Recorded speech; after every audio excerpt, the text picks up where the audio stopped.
Secure your tinfoil hats, buckle down tight, and hold on loosely as we soar over the rocky tops of the La Platas on a rocky mountain high, get sucked into the vortex of the Four Corners, and settle down snugly at mile marker 420 in colorful Colorado. It is Saturday, May 22nd, Sunday, May 23rd, for those of you across the pond and beyond. Welcome to We Are Paradox Media's Late Night in the Rockies. I'm so glad you guys can join us this evening. I'm your host, TessaTNT, and I hope you guys had an awesome week and a rockin' weekend so far. And thank you so much for joining us on one of our many outlets. If you're listening live right now, you're listening to us on Spreaker.com. You can also find us live on KPNL Radio, which you can find at kpnl-db.com. We're also found on Periscope, Twitter, Spotify, Apple Podcasts, Google Podcasts, iTunes, iHeartRadio, CastBox, Tumblr, YouTube, SoundCloud, TuneIn Radio, Deezer, as well as Podcast Addict. And just recently, we got picked up by Podchaser, and I think there's a couple others that I got us hooked up with. But yeah, we're all over the place in so many different ways. So, unfortunately, tonight's guest, Tara Goins, as well as Miss Kat Purdue, are not able to join us. Poor Tara, her dad is in the hospital. He's in the ICU right now with kidney and liver failure, I believe. And so she's flying out from Kansas to Colorado to go see him. So if you guys could send some love and light and prayers her way. It's a very difficult situation. And all the love and light that we can send would be best. I feel so terrible for her.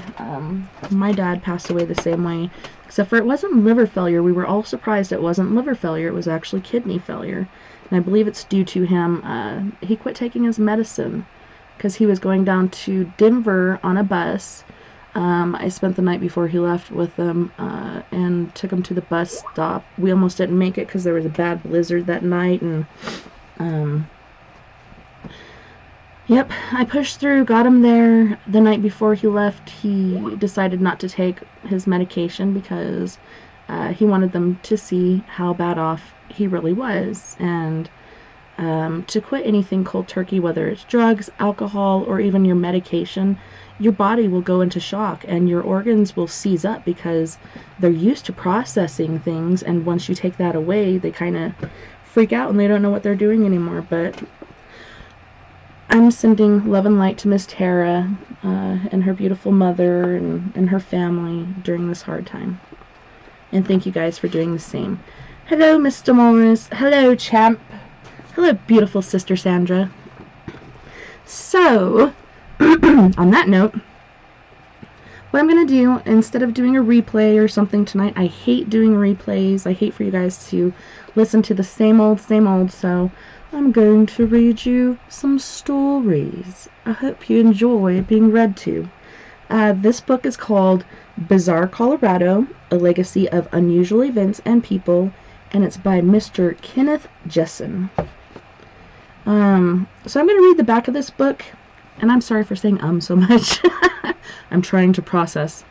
So I'm going to read the back of this book really quick, and then we'll jump into it. We have read some of the stories in this book on a past show, but yeah. So it goes as such. Indian Eater, Big Phil, The Deadly Rat Game, Gold Bricks for Sale, The Pickled Skull Mystery, The Story of a Burro Named Prunes, A Cure for Tallow Mouth, The Tomato Wars, and Colorado's Ape Man all are as much a part of Colorado history as mining, ranching, and railroading. Imaginative, ambitious people and hard frontier living combine to create a fertile setting for staged collisions, con games, lost locomotives, and genuinely bizarre behavior. In Kenneth Jensen's Bizarre Colorado, the author gives us a close-up look at some of the more peculiar aspects of the state's history in short story form. He shows us just how strange life in the Colorado Rockies was, and at times still is, and I concur with that. It's on Colorado. Holy shnikes, you should have seen the weather today. Sandra's up there, it's beautiful sunny weather. And I was on the phone with my mom. I'm like, holy shit, it's like the wind is blowing 300 miles per hour outside. That's how it seemed. I spiffied up the yard. I have some more pictures that I want to share with you guys, but I might just do like a live video to show you all what I did to the yard. But in the tree fort is what we call it. It's 3, wait, hold on. It's actually 4 giant blue spruce trees, and it's got a little cove underneath it. And during the summer, it's a lot cooler in that tree fort than it is in this damn tin can. So we spend a lot of time out there. I put this, it's a shell lamp, so it's like shell rock, not shells, white rock, and it's got 2 or 3 light bulbs in it. And I hung it up, hadn't yet plugged it in, hadn't yet replaced the light bulbs, and I look out there today, and it actually blew off the tree. I don't know if you guys are familiar with pine tree branches and how prickly and perry and whatnot they are. I cannot believe this thing flew off of this branch. It is insane, because I put it up there and scooted it back not too far because I don't want it right up against the tree. But yeah, it was just insane. But luckily, the storm, whatever it was that was here that was causing all of the wind today, has passed. So the only sound we'll really be dealing with, besides me reading these stories to you, might be some vehicles. Sometimes we have some loud ones go by. So, without any further ado, let us get to Bizarre Colorado, a legacy of unusual events and people, by Kenneth Jensen. The story we are starting with today is The Lost Locomotive. On the evening of May 21st, 1878, a tramp was sleeping in a dugout near the tracks of the Kansas Pacific where it crossed Kiowa Creek east of Denver. It rained for days in the Denver area, but little rain fell near the town of Kiowa, now named Bennett. A flood came down Kiowa Creek and started filling the tramp's dugout. It must have been quite a surprise because the creek usually contained only a trickle of water. The tramp hurried down the track to warn the section man of the flood. The section man arrived at the creek just in time to see the force of the debris-filled water wash the Kansas Pacific's trestle away. In the dark, however, it looked like the trestle was still in place, as the rails and ties were left suspended between the bridge abutments. The first section of eastbound freight train number 8 was running late. As the section man hurried to set up a red lantern to stop the train, the headlight loomed through the darkness. The train sped past, and when the locomotive traveled out on the unsupported track, it plunged into the swirling water. The tender and 18 cars followed and piled on top of one another. The caboose, along with 6 flat cars, remained on the track. One of 2 brakemen was setting the brakes using the hand wheels on a flat car when he saw the locomotive disappear. He ran across the cars, jumped from car to car to the end of the train. He warned the conductor in the caboose and jumped for his life. The conductor jumped with him, and both survived their fall. They headed down the track away from the trestle and flagged down the second section of freight train number 8. Both the engineer, John Bacon, and his fireman, Frank Seldman, went down with their locomotive and were killed. John Piatt, a railroad employee, also perished in the wreck. Bacon and Selden were married to sisters, and both men lived in Denver. Piatt was on his way to a new job as a cook in Hugo. By dawn, the water subsided, and only the scattered remains of 7 cars could be seen lying on the creek bed. A hobo was riding in one of the box cars that plunged off the abutment. He was found holding on to the top of the car and waiting for someone to come to his rescue. Frank Selden's body was found near what was left of the locomotive's cab a mile and a half downstream. John Piatt's body was also recovered in the same general area. The body of John Bacon could not be located. On Sunday, May 26th, a special train ran from Denver to Kiowa, piloted by railroad superintendent. It carried hundreds of members of the Brotherhood of Locomotive Engineers to search for his remains. After spending all day, Bacon's body was found 7 miles from the trestle. The following day, all of the locomotives on the Kansas Pacific system were decked in mourning to honor the 3 employees lost in the tragedy. To allow resumption of traffic, a shoe fly was constructed around the site. The shoe fly ran down the east bank on a steep 9% grade across the creek bed and up the west bank on a 6% grade. A single locomotive could handle only 11 cars at a time. Construction of a new trestle began soon after the accident. An immense amount of effort was expended to salvage as much equipment as possible, especially the $18,000 locomotive. Records indicate the engine was number 51, had a 460 wheel alignment, and weighed nearly 40 tons. Cribbing was constructed in a 40-foot square, and a portable steam-powered pump was used to keep water and sand out of the excavation. The metal portions of some cars were recovered. Work continued for 6 weeks or more, and the tender was finally located. In a final effort to locate the lost locomotive, a long gas pipe was used to probe the creek bed. The Kansas Pacific apparently gave up trying to salvage its locomotive at this time. The water-sand mixture may have formed quicksand, allowing the heavy engine to settle to bedrock as much as 50 feet below the creek's surface. That is so freaking weird. Interest in the lost locomotive was rekindled in 1978 by Beth Sagstetter in an article that appeared in Empire magazine in the Denver Post, or written by the Denver Post. Howard Starkle, a psychic, was invited by best-selling novelist Clive Cussler, author of Raise the Titanic and Night Probe, in 1982 to use his psychic powers to tell what may have happened on that dark night so long ago. As Howard walked the creek bed toward the side of the old railroad bridge, now replaced by a steel pan, he was given the names of the men who perished more than a century before. Howard presumably lacked prior knowledge of the incident and did not know why he was driven to the site. He commented how 2 of the men were in a confined space, maybe the locomotive cab, and how the 3rd man was in the open, maybe on one of the cars. He felt that heat was involved and related to a bridge washed out. The psychic also said there were 2 explosions and that the locomotive jackknifed after it hit the water. He pointed out where he thought the final resting place of the locomotive was today. Clive Cussler advertised for volunteers to help him look for this lost locomotive in 1988. On January 7th and 8th, 1989, Clive and his National Underwater and Marine Agency searched a small portion of the area with a magnetometer near the present-day bridge over Kiowa Creek. About 200 spectators milled about the area. Cussler called off the search Sunday afternoon after having found nothing which could be positively identified as belonging to the wreck.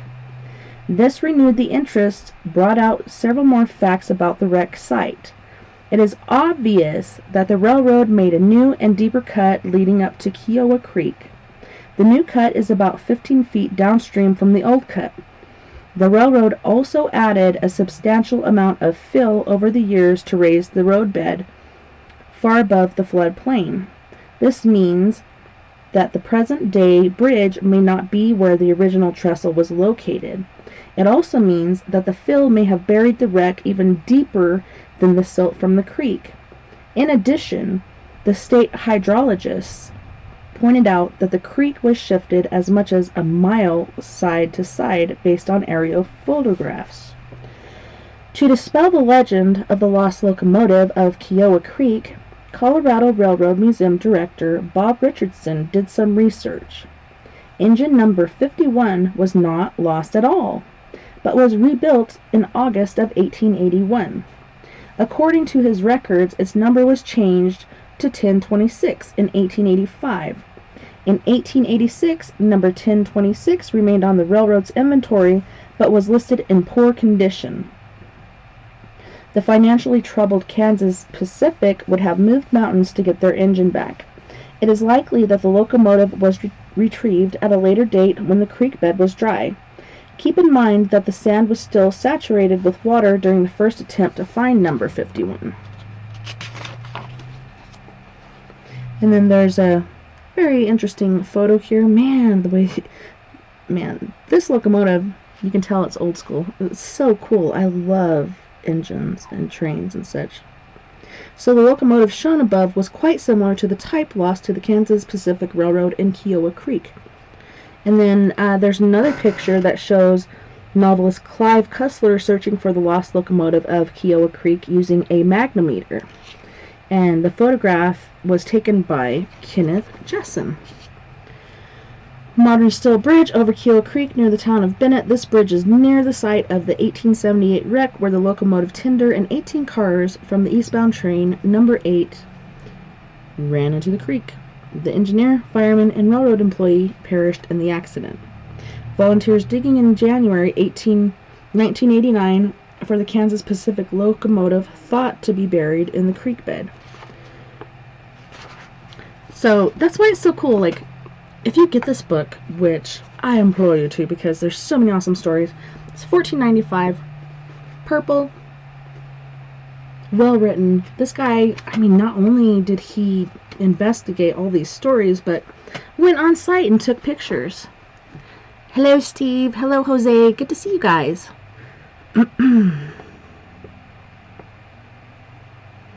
Yeah, Sandra's bragging. It's like summer today. Well, it's finally beautiful outside, but how come it always does that when it's time for me to do things? Yes, that is a very important announcement. And generally I do this at the end of the show, but since Steve brought it up, we have Mr. Steve Stockton and Miss Gemma Jade on tomorrow night, and we're going to be discussing true crime, baby. It's going to be an awesome show. I cannot wait. I'm super stoked. It's going to be awesome. I implore you to listen. Oh my goodness. Before I get to this next story, I shall take a puff off of my vape and a drink. Hello, Mr. Sleepy Dave Davenport, aka Jason. So, Sleepy Dave, aka Jason, he does a show randomly throughout the week on We Are Paradox Media, and he's always got some interesting stuff to check out. So if you guys miss it, just make sure you check us out on YouTube. You can also look us up on Spreaker, and like I said, KPNL Radio. We are in so many places. My friend Richard, he was talking to me about the whole outing of, you know, the government's going to finally talk about the UFOs and how they're real, so on and so forth, and there's going to be a big old disposition and such in June, and so he's wanting to put something together, which I think would be awesome. Maybe, because I did reschedule our annual event for next year due to COVID, but maybe we'll do it this year, and I was thinking Mesa Verde has campgrounds, and there's so much activity up there. That would be an awesome place to do our UFO camp out. What do you think, Sleepy? Leave me a note. Let me know.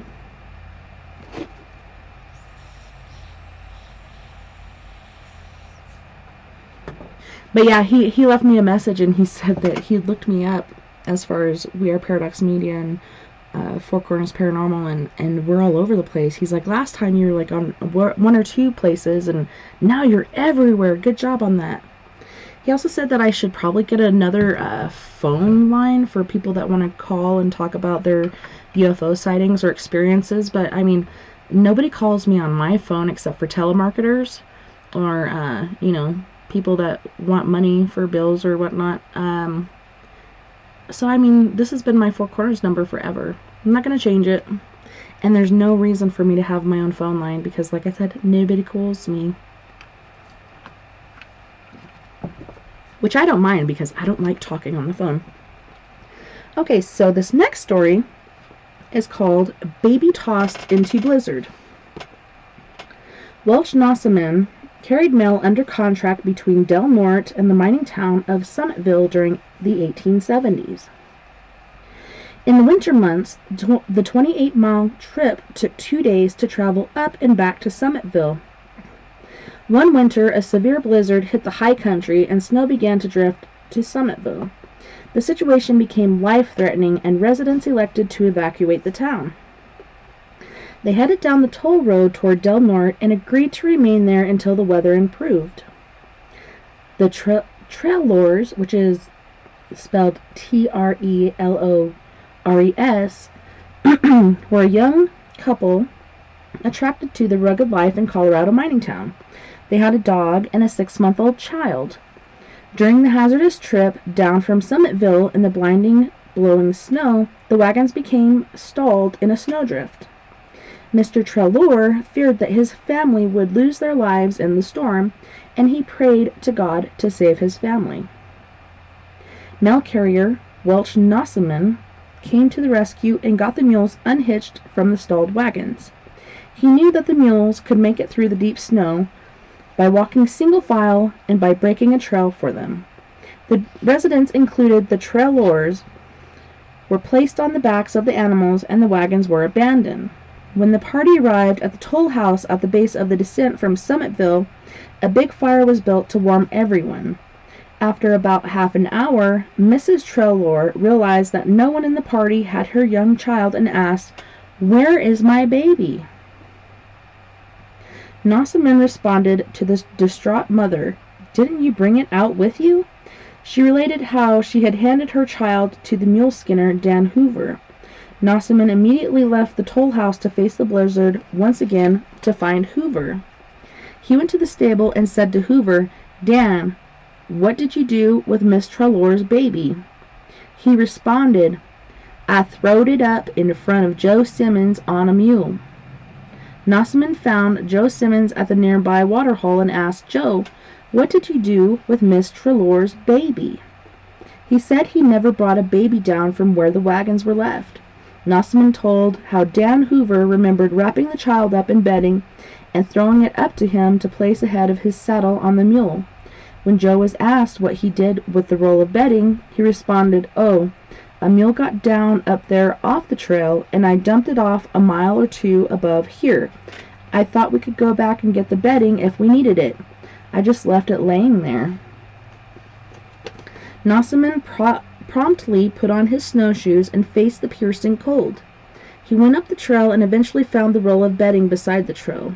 When he unwrapped the bedding, he found the baby dry and warm. He brought it down to the toll house. Mrs. Trailor, who became frantic over the loss of her only child, was very relieved. Her next question was, "Where's the dog?" To that, Nossaman said he would not attempt another trip back to the wagons and that the dog would have to fend for itself. The next day, some of the men returned to the wagons, knowing the families would be safe in the warmth of the toll house. The dog was found buried under the snow and quite alive. The blizzard trapped 20 to 25 people at the toll house. Almost all the bedding was in the wagons, and there was no food. The nearest place to get something to eat was 8 miles away. The Trailors had their winter supplies in one of the wagons, including bread, coffee, canned goods, and a quarter of beef. Mr. Trailor made his way back to his wagon to recover some of his food for his family. He never offered to divide these supplies with the others stranded in the toll house, including Nossaman. Selfishness of this sort was unusual during the settlement of the West. Well, it kind of sounds like maybe he was pissed off or jaded or something. I don't know. Definitely not sharing with the guy that threw the baby in the snow in front of the mule. I mean, what if the mule had ran it over and this guy didn't even know that there was a baby in it? What if he had sat on it or something? Oh my goodness. Some people's kids, swear to God.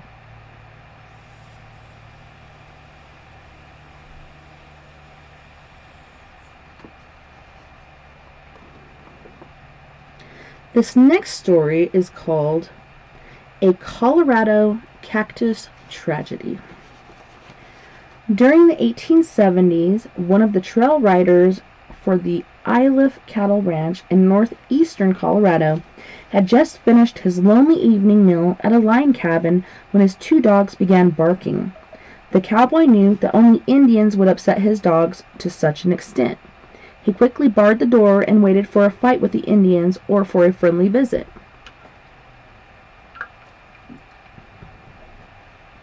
The cabin was built with logs chinked with clay, and the Indians quickly went to work picking out the chinking and shooting through the cracks. The cowboy extinguished the candle and covered the coals in the fireplace with ashes. This made the room completely dark. He also removed his boots so he could move about quietly. The shooting stopped, and before long he noticed a few small sparks in the fireplace. He looked up the chimney just as the Indians dropped a bag of black powder down onto the coals. The explosion was immediate and sent the cowboy flying into the middle of the room. It also set the cabin on fire. After recovering from the impact of the explosion, the cowboy grabbed his revolver and cartridge belt and ran out the back door. The Indians, of course, were expecting him. As he ran, he fired to either side, which kept them at bay. The nearest settlement was 10 miles away across the Cactus Flat. Oh my gosh. I can see where this story is going. This poor guy. Oh my goodness.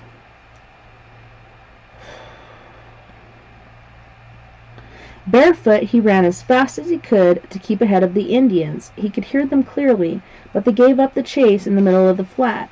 He saw a settlement in the distance, but when he tried to walk, the many cactus spines in his feet forced him to crawl. Finally, he reached civilization at 10 o'clock the following morning and was taken to town of Evans to be treated. His hands, feet, arms, and legs were thickly covered with spines, and some of the spines had penetrated the bone. Oh my God! You know, at least it's not as bad as porcupine quills that have hooks. At least, you know, the cactus quills come out, but still, oh my gosh. Could you imagine? I think I might have just let the Indians have me. Ew, penetrating the bone. That is terrible. A fever accompanied the great pain. The suffering cowboy was transferred to Cheyenne by train, where he passed away a few days later. His name was not recorded. How sad. That poor feller. This next story is called Cousin Jack's.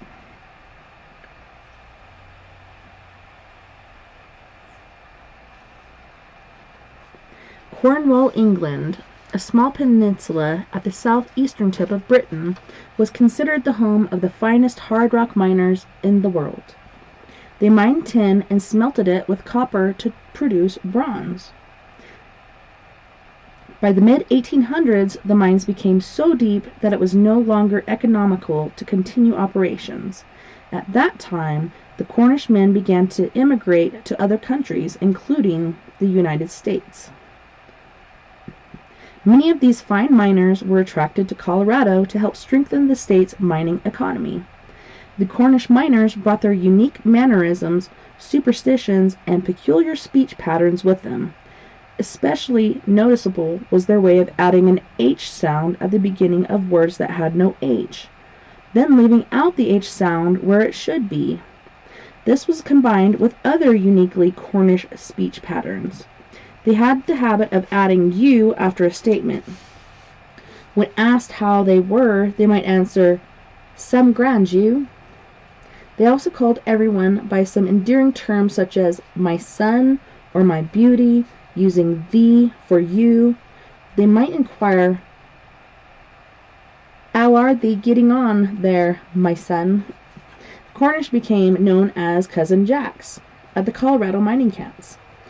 Their talent as miners was exceptional, and when a mine foreman was impressed with his Cornish miner, he would ask if there were any others like him back in Cornwall. The Cornish men would usually know of other miners wanting to leave the old country and might answer, "My cousin Jack be a very good miner and he should like a new job." The miners reasoned that foremen would be more apt to accept another member of the miner's family, where in fact the cousin Jack the miner had in mind might not be related at all, because the men were known as Cousin Jacks. It seemed fitting that the Cornish women were known as Cousin Jennies.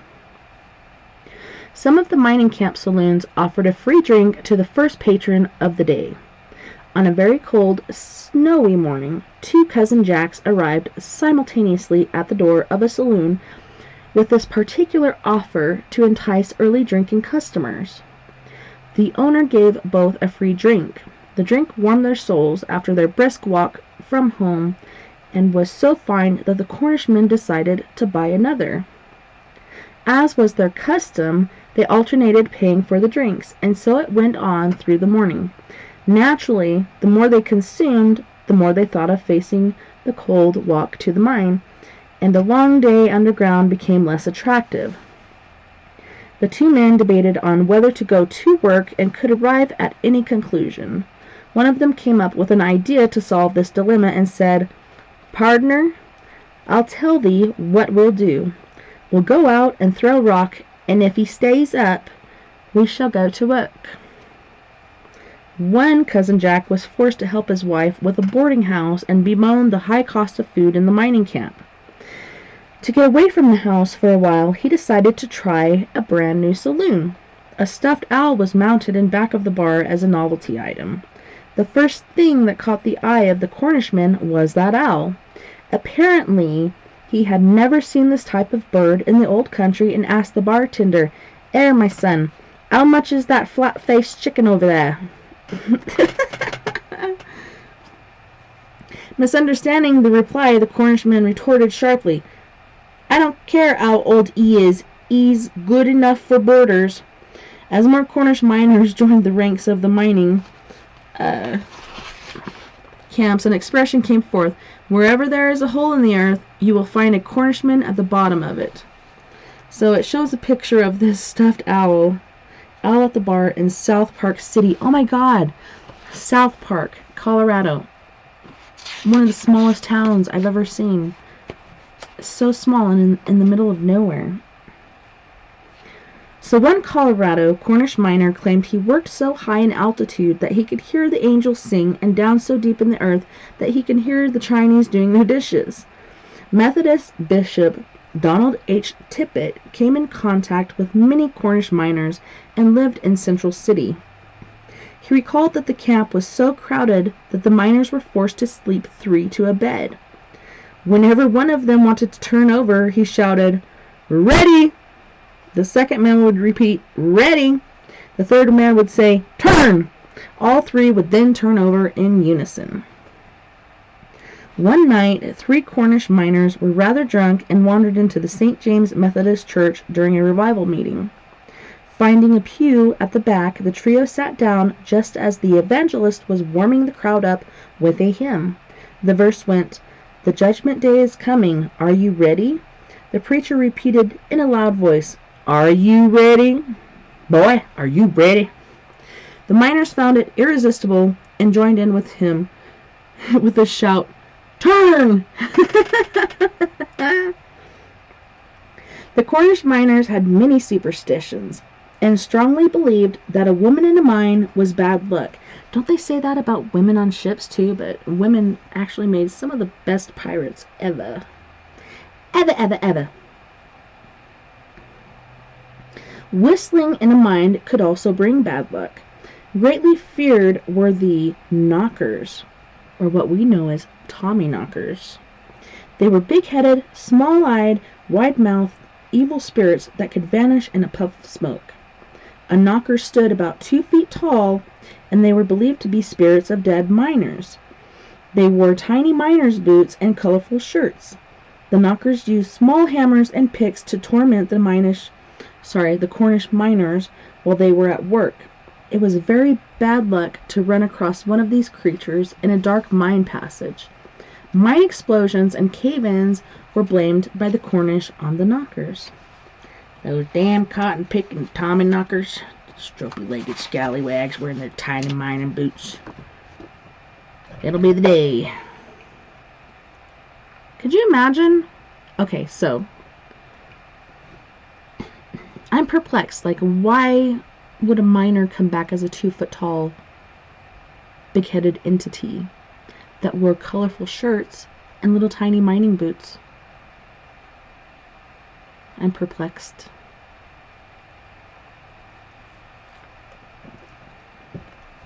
Very interesting, these different theories. The next story.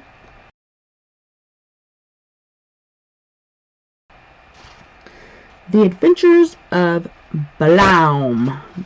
Balaam. B-A-L-A-A-M. Balaam. Sergeant O'Keefe arrived in Colorado Springs in January 1876 to man the station operated by the U.S. Signal Corps at the top of 14,110-foot Pikes Peak.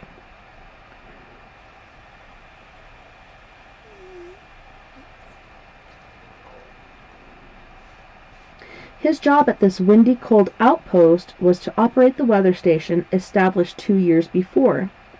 O'Keefe, however, became famous not for the dry statistics of meteorological phenomenon, but rather for the astonishing experiences he claimed to have had on the peak. Using the telegraph line from the peak to Colorado Springs far below, O'Keefe had a ready audience for adventures with his mule Balaam. The American public seemed willing to believe the incomprehensible. O'Keefe became the master of the hoax when his story of an attack by mountain rats appeared in the May 25, 1876 edition of the Colorado Springs Gazette and repeated in the Rocky Mountain News. O'Keefe, by the way, claimed that his infant daughter was eaten by the ferocious rats and even carried this hoax to the point of having funeral services on the summit of Pikes Peak. On a cold February morning in 1880, O'Keefe was riding toward the summit on the back of Balaam, and they encountered a large number of black-tailed deer near Minnehaha Falls. So large was the herd that O'Keefe could not get through, and he estimated its size at 127 animals. He claimed it took over 1 hour and 40 minutes just for the deer to pass a given point on the trail. Armed with a .32 caliber Smith & Wesson revolver, O'Keefe shot 17 deer to supply the station. He gathered up the dead deer, tied their tails together, and slung the mass over Balaam's neck. The journey up the trail continued without incident until they reached a mountain of snow piled across the trail. Sergeant O'Keefe urged his veteran government mule up the snowdrift, which he estimated to be 28 feet tall. At the top, O'Keefe dismounted and saw nothing ahead but even larger snowbanks. He felt it would be useless to continue and decided to head back to Colorado Springs. Turning to step back into the saddle, he discovered Balaam had disappeared. He'd had enough of this carrying these deers and this big-ass man, Mr. O'Keefe. He was done. He retraced his steps through the snowdrift and after a good hour reached the other side. He hoped to find some trace of Balaam, and much to his chagrin, he found the mule at the bottom of a deep ravine.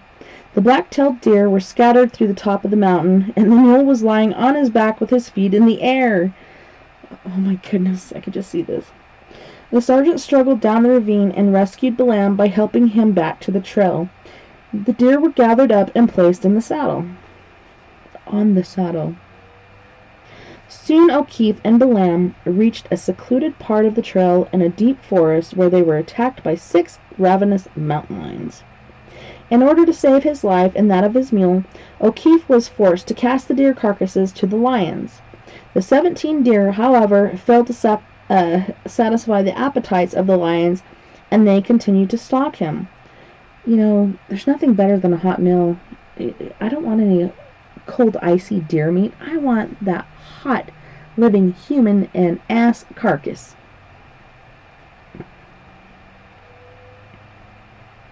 Eventually, O'Keefe managed to reach the safety of his office in Colorado Springs by 8 o'clock in the evening. In November, O'Keefe corrected one of the facts concerning his adventure on Pikes Peak. He admitted he feared his close friends would think he exaggerated a bit. O'Keefe told the local newspaper that there were actually only 126 black-tailed deer, and that the 127th animal had a white-tail. In December 1880, Sergeant O'Keefe and his mule Balaam were the center of attention in front of the U.S. Signal Corps office in Colorado Springs.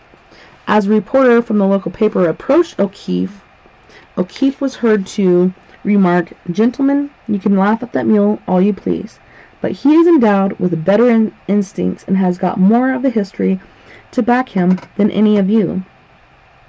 Balaam, standing by O'Keefe, reacted with a long bray.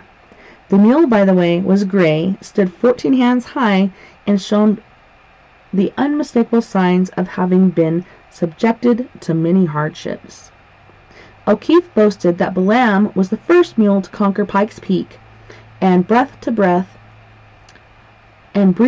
of life above 14,000 feet. For 7 years, Balaam was used to haul people and supplies to the top, and according to O'Keefe's records, made no less than 1,924 trips, or an equivalent of 40,960 miles. In the process, Balaam wore out 560 sets of shoes, or about a ton of iron. According to O'Keefe, the origin of the mule's name is quite curious. During the first summer O'Keefe was in Colorado Springs, he got into a heated argument with Cherokee Charlie, a notorious desperado. Cherokee Charlie insisted that O'Keefe was an Irishman, not an Italian, as the sergeant claimed. After a fierce fist fight, both were arrested and tossed into Colorado Springs jail. O'Keefe could not gain access to his government allowance to post bail. He was forced upon his mule in order to bail him out, which is how the mule got the name. Okay, so I guess it's Balaam, not Balaam. It's Balaam, folks. The name actually is that of an Old Testament prophet who was reproached by the ass he is riding. An associate of O'Keefe's, J.K. Sweeney, related to the press about the time Balaam escaped and how efforts to recapture the animal proved useless. It seemed that the government cut the rations for all of its mules, and Sweeney knew that. The mule would make a bold but break for liberty someday. The cut in food produced what Sweeney described as mutiny in the mule's eyes. There is no doubt that Balaam planned his escape very, very carefully. When Sergeant O'Keefe was on his way up Pike's Peak, he stopped for the night at a cabin, unsaddled the mule, and placed him in the barn. Following government orders, he did not give Balaam his normal supply of oats. As O'Keefe was about to settle into his blankets for the evening, he heard a series of distressing brays from Balaam.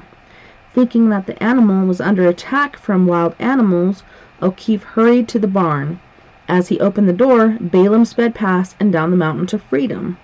The mule had been waiting by the door and had outwitted O'Keefe. The sergeant swore that if he were captured the animal, he would cremate him and mail his ashes to the Smithsonian as a specimen of the ashes from what O'Keefe claimed was an active volcano on Pike's Peak. O'Keefe immediately telegraphed Sweeney and told him to saddle up the other mule, Kit, and to recapture Balaam. Soon after this message, the telegraph line went dead, and the weather station was now cut off from Colorado Springs. Sweeney commented, "I'll bet my month's salary that Balaam realized over a week ago that he would be called upon to assist in repairing the telegraph line, and here we are in a fine predicament without a mule that had an electrical education." Oh my goodness. This, of course, reflected on Balaam's legendary ability to find a broken wire. The next morning, Sweeney had no luck in finding the fault in the line with Kit, the poor, unintelligent, unintellectual, and uneducated mule. In the meantime, Balaam joined a band of 7 wild horses with manes and tails so long they dragged on the ground. Even more striking, the horses were jet black, and the manes and tails were pure white. Sweeney found Balaam among his new associates, and not even an ear of corn could entice the renegade mule within 800 yards. Sweeney had to search hard for Balaam the next morning. He was no longer with wild horses. Sweeney came up over a rise, and there stood Balaam, fighting 3 full-grown mountain lions. At this point, Sweeney didn't care who won and simply watched. Balaam held his own and would kick with his forefeet when the lions approached from the front, and with his powerful hind feet if attacked from the rear. With these vigorous kicks, Balaam killed 2 lions, and the third retreated. Thinking the mule was exhausted, Sweeney concluded he could easily capture the animal, but upon the first attempt, Balaam dashed down a deep ravine and out of sight. Sweeney skinned 2 lions and headed back to Colorado Springs. Eventually, Balaam was captured and returned to service for the U.S. Signal Corps. O'Keefe's tall tales of his highly exaggerated experiences on Pikes Peak were widely published. His fame, however, led to his resignation, which may have been forced by his employer.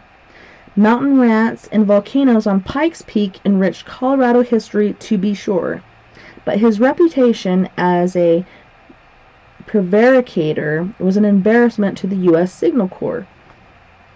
In any event, O'Keefe was honored at a banquet in Colorado Springs in December of 1881. As reported by Stanley Wood, O'Keefe related yet another yarn about his trusty mule Balaam. By this time in the evening, his speech may have been slurred by strong drink, but according to official reports of this event, only mineral water from Manitou Springs was served. It happened this way.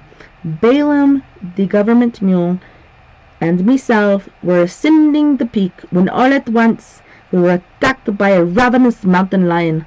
I threw a bit on him with my carbine. My intention was to shoot him, the lion, in the eye. This intention failed, for I missed him altogether. He leaped upon me and dragged me from the mule, and we struggled together on the ground. I drew my revolver. My intention failed, for the pistol missed, fired. Balaam was an interesting spectator of the struggle, and seeing him look to get the worst of it, he opened his spacious mouth, and with one snap bit the lion's head clean off and swallowed it. Of course, after that, it made no difference how good my intention was to shoot him in the eye. History failed to record Balaam's fate after O'Keefe left his post. At the time of his death in 1895, O'Keefe was employed by the Denver Fire Department and was stationed on Colfax Avenue. Oh, he sure could spin a good yarn, don't you think? Yeah, you guys let me know if I'm too loud or whatnot. I keep seeing this 920 mic is very, very sensitive. So I'm hoping that I'm not being too loud. I'll just keep it down a smidge. The next story, a cure for tallow mouth. Tallow mouth, what is this? What is this you speak of, this tallow mouth? I do not know.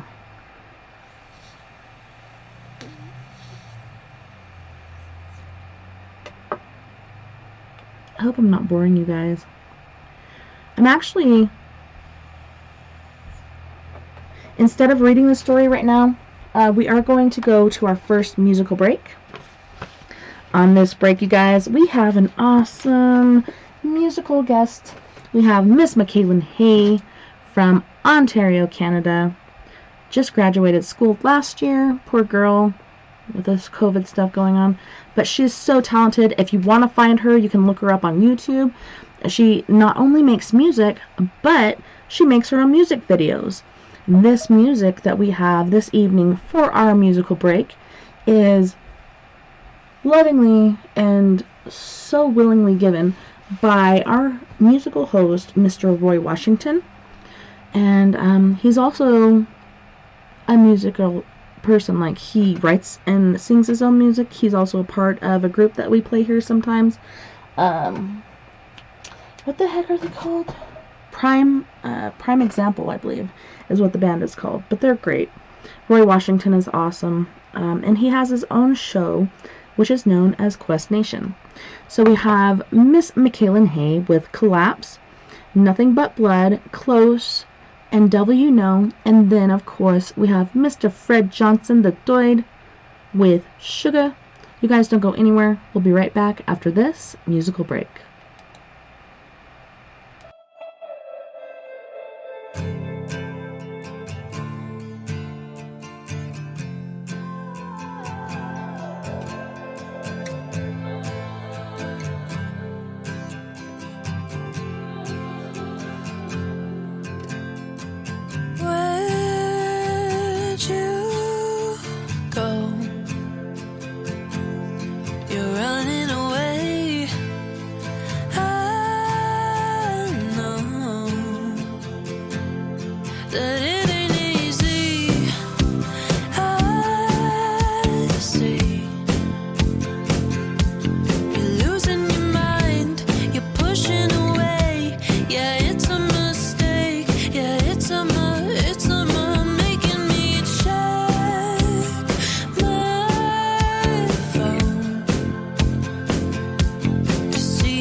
There's too much sky, too blue, too white. The birds on the wire are singing, but I don't know why. Why aren't the roses hanging their heads? They're standing straight up, blooming instead.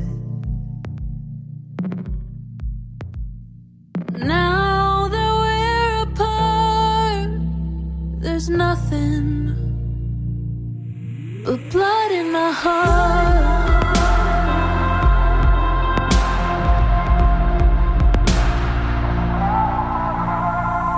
Why does that guy have a smile on his face? Why is the sun even shining today? Why are the headlines talking about love? Don't they all know what happened to us?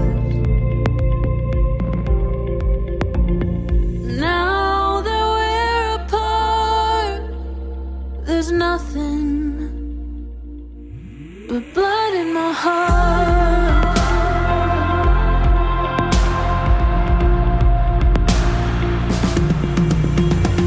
The moon goes up, the sun goes down, the stars light up, the world goes round.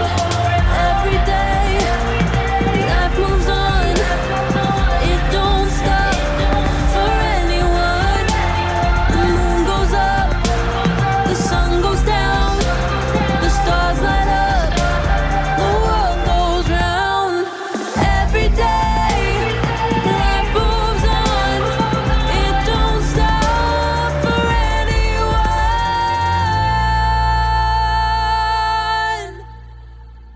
Now that we're apart, there's nothing. Now that we're apart, there's nothing but blood in my heart.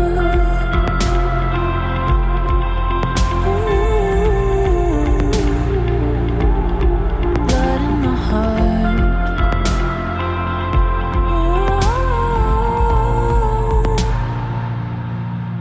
Blood in my heart.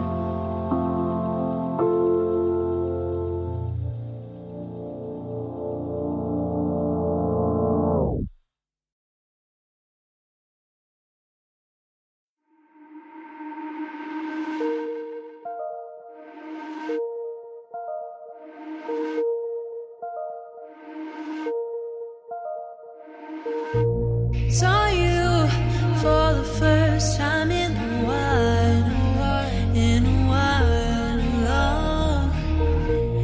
You seemed so surprised. I worked out a smile, out a smile, out a smile. 'Cause I've grown and I've changed. Yeah, we went separate ways. How come we're both back here?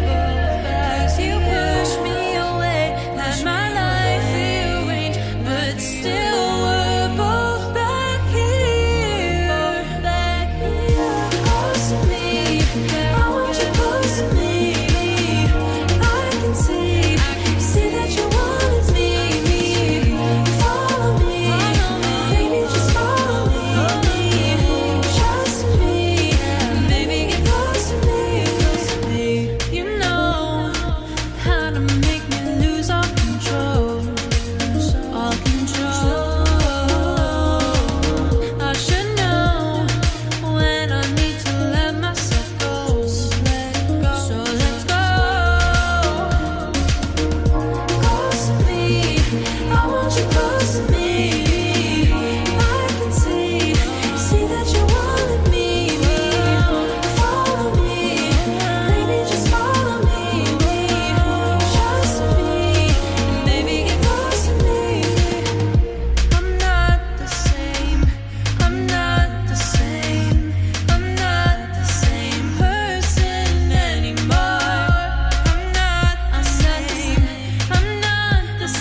standing right in the eye of a blizzard. You're inches from a shelter, so near to warmth of a home in a chandelier, shining down its light on love, wishing you'd be closer. The curtain's nice, but what it hides is worse than sticks and stones. Before you climb the fence tonight, look through the microscope. Better the devil you know. Better the devil you know. Better the devil you know. Better the devil you know.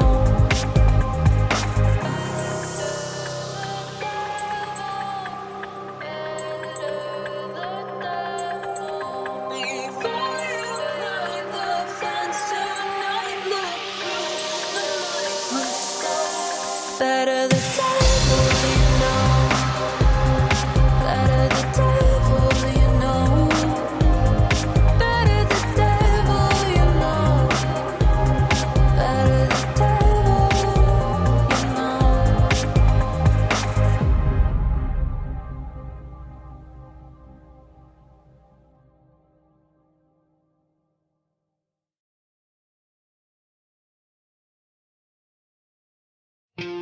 Waiting here on this cold, lonely night without you. The tension's overbearing. Wondering, are you coming back home again? To inspire fondness with love. Where did our love go wrong? My sugar.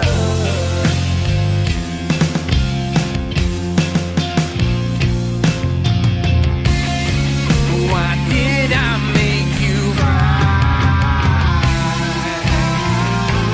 Whispers flow through my mind when I think about you. That warm feeling in me. My heart sings a sad song and just melts away.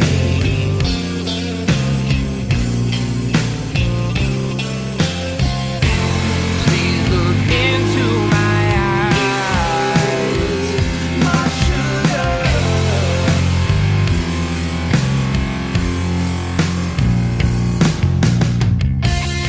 There's life in out there.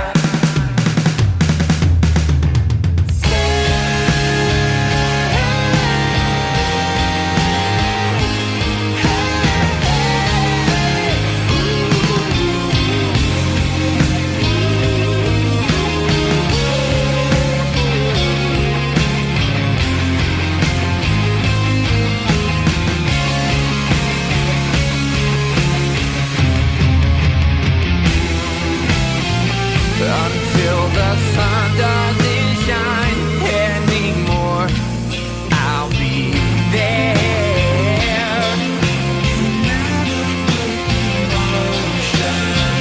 When time is a memory, I'll know this love.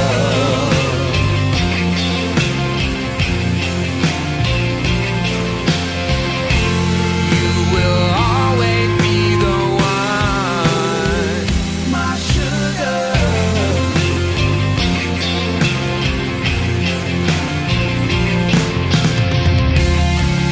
The feeling is so strong. Waiting here on this cold, lonely night without you.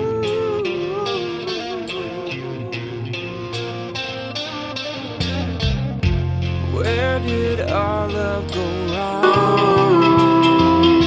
My sugar. Oh my god, I love that guy. He just touches my soul, my little heartstrings. I can barely contain myself. Fred Johnson III, everybody, from Canyon County, California. We've got Miss McCaven Hay from Ontario, Canada. She's amazing. Man, these artists. There's one thing that I would take to a desert island if I were to be stranded. It would be music, and probably from these two people. Music is such good medicine. I really, really love it. That was such a good music break. And I'm just sitting here thinking about poor Tara. Man, my dad, like I said, passed the same way, and she said she's at the airport. What time was that?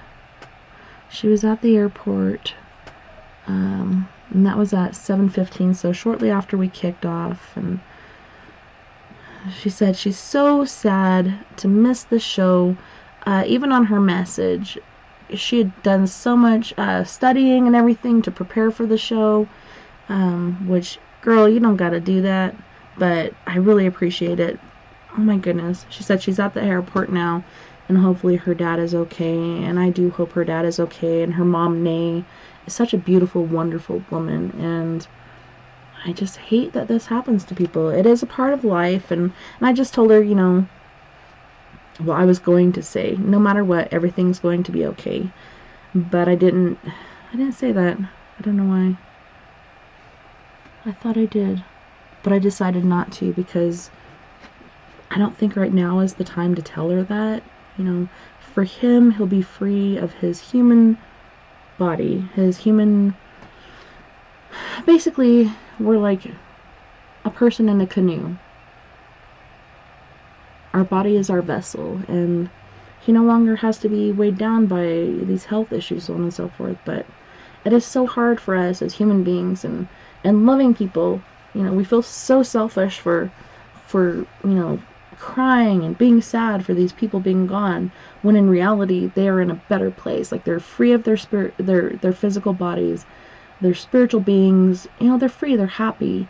I don't even know if they get sad anymore. I think maybe they could feel our sadness of us missing them, but for them it's just such a freeing experience. But sending out love, light, healing thoughts and prayers for Tara and Nay Goins and their family. I just pray that, you know, they grow closer together through this loss, instead of growing apart like so many people do.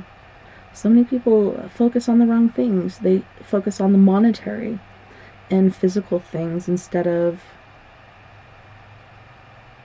the important things: family, love, happiness, laughter, celebration, each other. So important.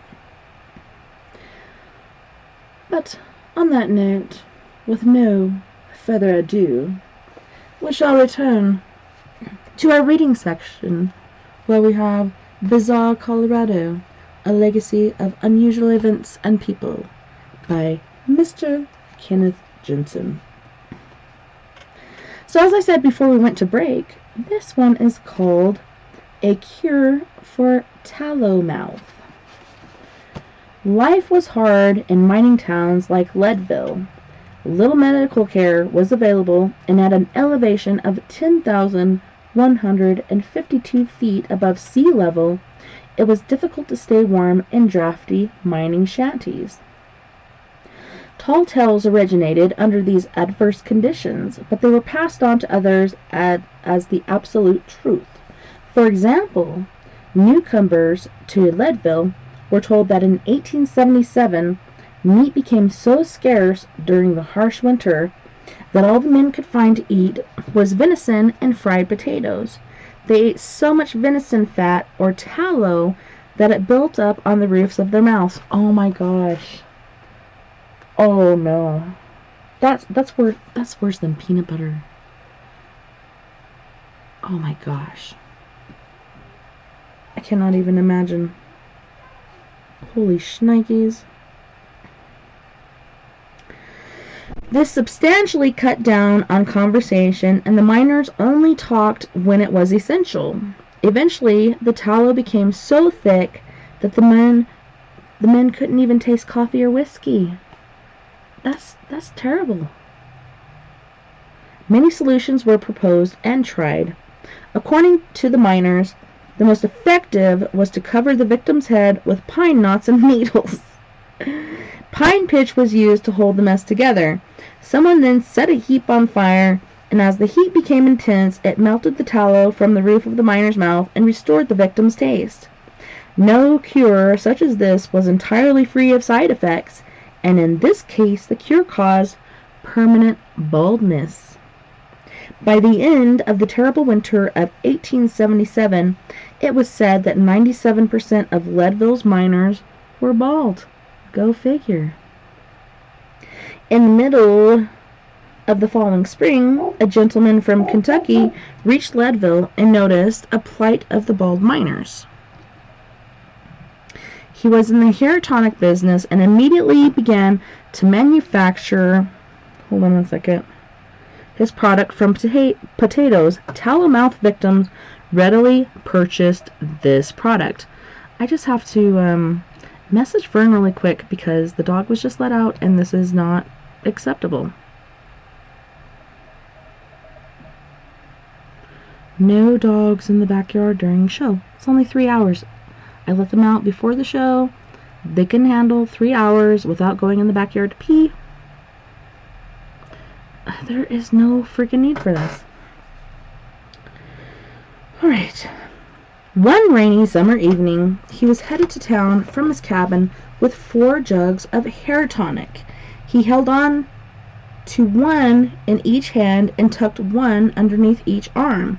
On the way, he was forced to cross a log over a small creek that emptied into the Arkansas River. Isn't that so interesting? Okay, so we have the Arkansas River here in Colorado, and then we have the Colorado River there in Arkansas. Very intriguing. He lost his balance momentarily on the slippery log and dropped the jugs under his arms. The 2 jugs broke when they hit the rocks in the stream. Local fishermen downstream from the hair tonic maker's cabin reported that they switched fishing methods. Instead of using a rod and reel, they stuck a red, white, and blue barber's pole in the bank, put on a white coat, waved a magazine in one hand, and carried a pair of scissors in the other hand. When a fisherman called out, "Next!" a fine hair-covered trout jumped out of the water to get a trim. In a short time, fishermen reached their limit using these tonsorial lures. Well, and here we have a before and after the cure for tallow mouth. This feller had a nice thick head of hair, just like our Mr. Steve Stockton, and then using this method of fire and such, lost his damn hairs. Don't do it, Steve, don't do it.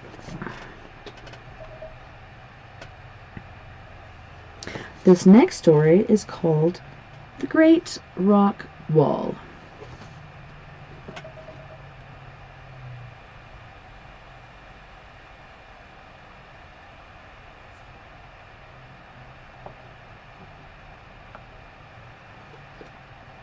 High on the mountainside, near the gravel road leading up Ohio Creek north of Gunnison, stands a large rock wall. It sits on a steep talus slope and spans the gap between 2 cliffs.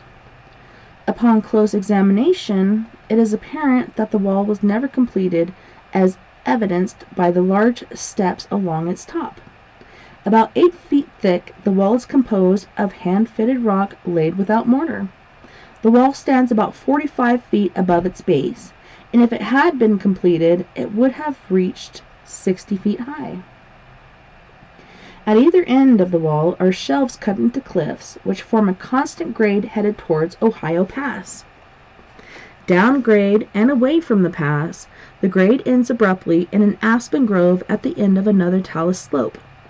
Piles of rock, however, mark the route across the slide. By connecting completed portions of the grade, it is apparent that the jeep road directly below the wall is part of a giant loop used to gain altitude. The purpose for this great wall is not clear to many, but for Colorado historians, the Great Rock Wall is no mystery. It is part of a railroad grade and represents the last attempt by the narrow gauge Denver, South Park, and Pacific to reach westward into Utah. The wall is a tribute to the tenacity of its builders, yet a monument to the failure of the railroad to attain its goal. It stands above conifer forests and rich meadows filled with wildflowers to remind us of ambitious times during the 1880s to develop the state's resources. The Denver, South Park, and Pacific began construction in Denver in 1873 and reached Morrison the following year. From this humble beginning, the Denver, South Park, and Pacific grew to become Colorado's largest narrow gauge system with 335 miles of track. It headed south out of Denver, west through the Platte River Canyon, and over Kenosha Pass. It crossed South Park through Fairplay and via Trout Creek Pass reached Buena Vista in the Arkansas River Valley. From there, it went up Chalk Creek Canyon through the mining town of St. Elmo, then through the Alpine Tunnel at an elevation of 11,523 feet. From there, the line dropped down Quartz Creek through the Pitkin to Gunnison. The Denver, South Park, and Pacific reached Gunnison in 1882, and the railroad announced plans to continue construction to the west. Grading began up Ohio Creek in January of 1882 with plans to go over Ohio Pass and down and Thrasit Creek on the west side of Keebler Pass. The Great Rock Wall was probably built during the spring. The following year, the rails of Denver, South Park, and Pacific reached Castleton, 15 miles north of Gunnison. The line was extended another 3 miles to serve the new Baldwin mine. This coal mine was as close as the Denver, South Park, and Pacific trains came to the Utah state line. In 1883, the Denver, South Park, and Pacific abandoned its construction up Ohio Creek in favor of an easier grade via the Gunnison River and Slate Creek to Crested Butte. This route, paralleling the rival narrow gauge Denver and Rio Grande, what? Yeah, we got it going on. Was to pass through Crested Butte, but no grading was ever completed. The cave-in of the Alpine Tunnel closed the Denver, South Park, and Pacific's route to Gunnison in 1888. The tunnel was then reopened in 1895, but because of the expense of operating at high altitude, the tunnel was closed permanently in 1910. The Denver, South Park, and Pacific turned over the operations of its spurs north of Gunnison to the Denver and Rio Grande. The last train puffed up Ohio Creek to the new Baldwin mine in 1952, and 2 years later the track was removed. The railroad grades of both the Denver, South Park, and Pacific and the Denver and Rio Grande are now overgrown with vegetation and marked by rotting ties. The trestles were removed and salvaged for lumber, and most of the water tanks and depots are gone. The enormous multi-story coal mine buildings were turned into scrap metal. The one enduring feature, however, is the Great Rock Wall of Ohio Creek. Holy shnikes, that's a pretty nice wall they had built there. So Eldon Ashbaugh standing on the partially completed wall, photographed by Kenneth Jensen. Dude, I see all these rocks. Where's this guy? Where's Waldo? Oh, there he is. Okay. I could not see him. It's a black and white picture, so he just blended in. That was so weird. How could I not see that right away? Bosco's baggage. I wonder if Bosco is in any way related to Roscoe Pico Train.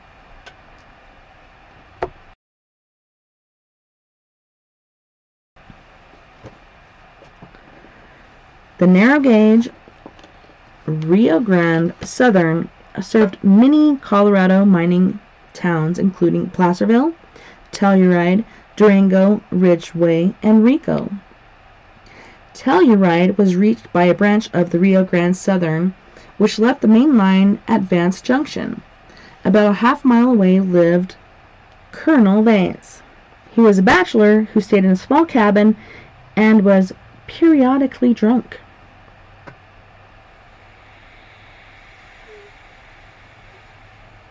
It says here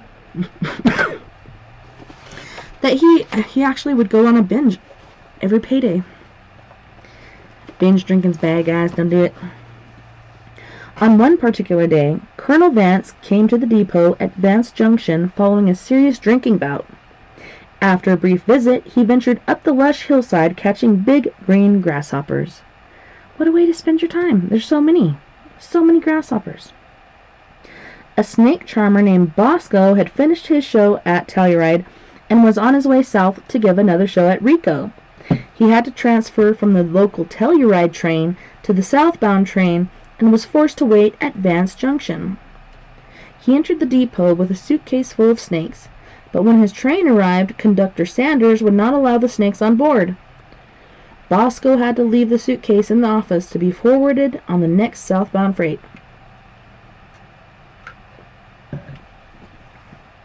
In the meantime, the colonel was still on the hill above the depot, catching grasshoppers when the argument called to him to come down. The agent wanted to surprise the colonel with the contents of the suitcase. The colonel was so hungover that when he saw the snakes, he wasn't afraid and grabbed an armful of serpents. The astonished agent watched as he scattered them all over the office area. Included were rattlers, water snake, and dozens more. The agent spent the day sweeping up snakes out of the Vance Junction depot. After the colonel sobered up a little, it became clear to him what he had done, and he became scared stiff. This unfortunate incident put Bosco temporarily out of business. He cursed at the conductor when he learned what had happened to his performers. He returned to Vance Junction to salvage what he could, but some of the snakes already had gone off into the woods. Poor snakes. I don't have a fear of snakes. I used to have arachnophobia really bad, but then I decided not to be afraid anymore, so I desensitized myself by looking up different articles on spiders, and tarantulas were the first ones that I did, because my first scary experience with a spider was when I couldn't even walk yet. My mom had me on a pallet near a pond, and this giant tarantula spider was just crawling towards me, and I'm just screaming my head off, and thought I was going to die. And right before it reached my blanket, I think my mom or dad, it might have been my dad, came and swooped me up.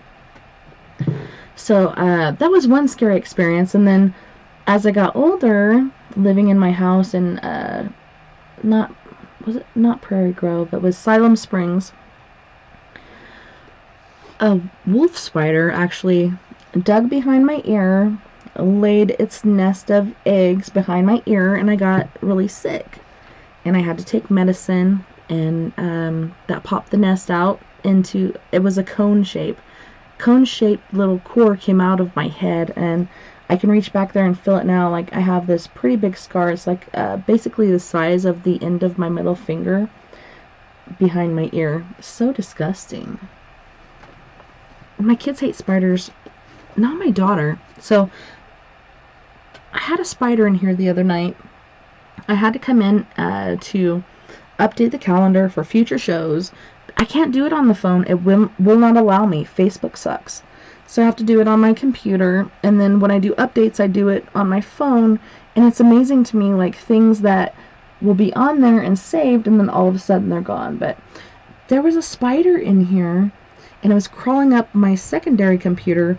I grabbed my mouse. I was going to smash it, because if you're in my area, I will kill you. If you're, somewhere in the house or whatever, I may catch and release or whatnot. But it jumped off the top of the laptop onto one of these. They're basically like dinner tables for TV dinner tables. and ran so fast under my computer. And then, I let it be. A little later on, I had to reach for a pen to write something down. Okay, so I was looking up the Mana Soup Kitchen and things like that, because I want to do some community service with my kids this summer, because I think it's really good for them to serve their fellow man. But due to COVID, they're not taking any volunteers, and when I went to reach for the pen, I felt this soft thing roll under my thumb, and I think I have a bite on my hand. I think that's what this little wart-looking thing is on my hand. Kind of looks like a little blackhead or pimple or something, but I think the spider bit me. Then jumped down again, ran back under the laptop. I used a flashlight and a laser pointer and everything to try to get it out. It just stayed there. As long as we're not invading each other's space, you're okay. Just stay under the computer. We can get along. Hopefully, when I leave the office, you'll find another place. So I don't know where it's gone. Somewhere here in the office. But it was like it didn't have the long front arms like a lot of predatory spiders do, like the black widow or the brown recluse. And it was this cool brown color, and it looked velvety. It looked like a velvety little brown spider. It was actually really cute. And Lily is such a... she sticks up for trees and animals and spiders and bees, and she loves everything. She is so awesome. And she's like, oh, it's so cute. Look at it under your laptop there. It's the cutest little spider. I think I'll call it Steve or something. Steve or Jeff. His name is Jeff. Ooh la la, what do we have next? Here in the bizarre Colorado, legacy of unusual events and people, we have the masked marriage. Wow, masked marriage. This sounds not too good. We'll see what happens.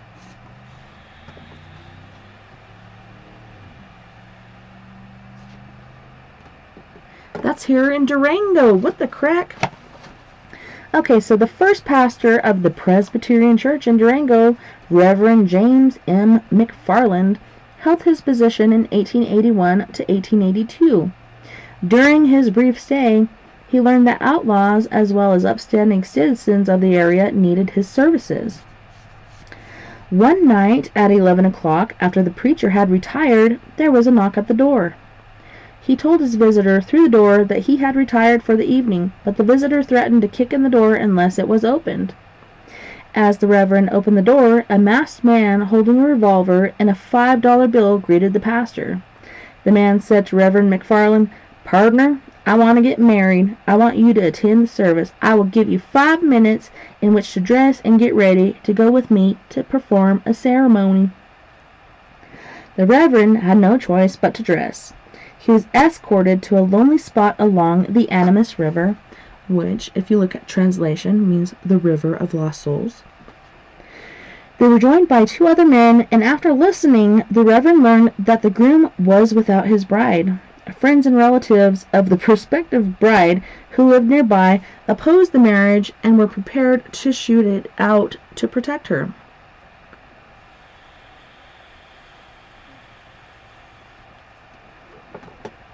Seriously, guys, like Durango, Bayfield, Gem Village, Vallecito, like this whole area back in the heyday of the Wild Wild West was indeed very wild. There were so many shootouts.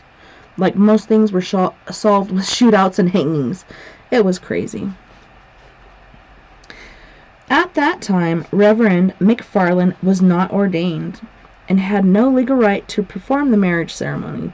He would have been nervous under normal circumstances, but finding himself amid an armed camp could only improvise. The masked prospective groom was determined to win his prize, and the men formed a battle line in preparation to storm the house if necessary. The Reverend was forced to march along. When the groom's party reached the house, its occupants were waiting. Somehow, violence was avoided, and the groom's party was allowed to enter the house. So, when the Reverend improvised, he says, "Everybody in the house stand up, join hands, faint heart never won fair lady, and a coward is not worth a groat." sick. Nevertheless, in the presence of these everlasting mountains, and the great country of which we form a part, and in accordance with God's word, whom he hath joined together, let no man put asunder. I now declare you join together as husband and wife. Be careful that you do not bother, ever get mad at the same time. May you live long and die happy. Amen. Just as the Reverend uttered the amen, one of the groom's friends yelled, "Run, partner!" And the party ran back to the river bank and up onto an adjoining bluff. Reverend McFarland never learned what became of the couple he joined. He later commented about this wedding ceremony, "I am now satisfied that it has served a more sacred service than some that I have since performed with more authority and under infinitely more propitious conditions." Run, partner, run! Get, I said get over there to that bluff. They're coming. Pie oven creates traffic jam. I wonder how that happened. So, in March 1881, some impatient Leadville bakers decided to move a huge pie oven over 12,095-foot Independence Pass to cash in on what was potentially a lucrative pie market in Aspen. I used to work there at the Ghent, and I actually got a certificate from the White House. It was awesome. That was when Mr. Al Gore was vice president. Vice President Al Gore. Was he vice president, like to George Bush or something? I don't remember. All I remember is all the Al Gore, SNL things and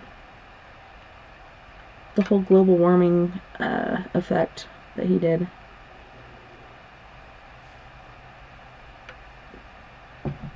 Oh my goodness.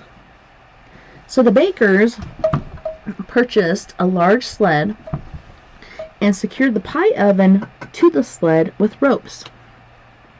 A half-dozen jacks were used for motive power.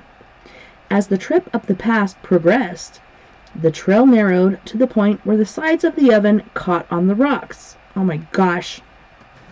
This required the anxious bakers to excavate earth and rock from each side of the narrow trail to continue the trip over the pass.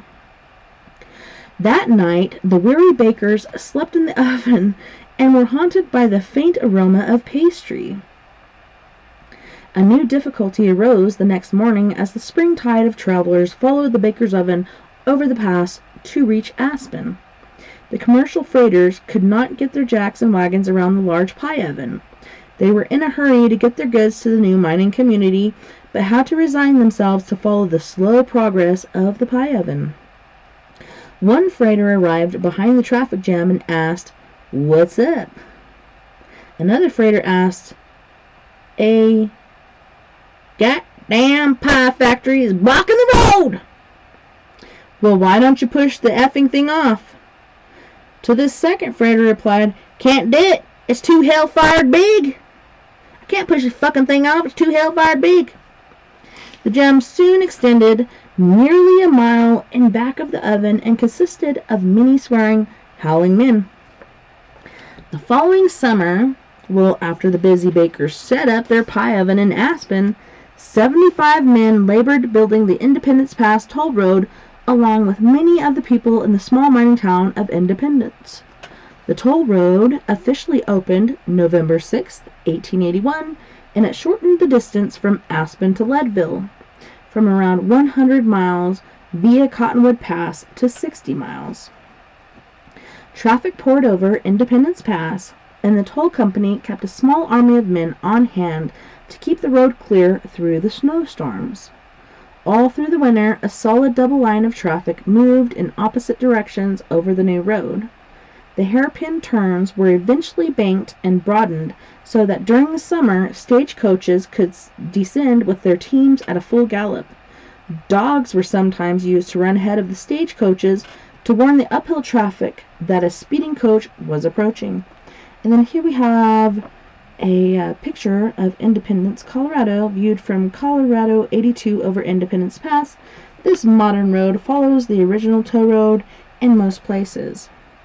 on the way up to Aspen, I remember, so I used to live in Glenwood Springs, which was a very, very, very beautiful place. I loved it.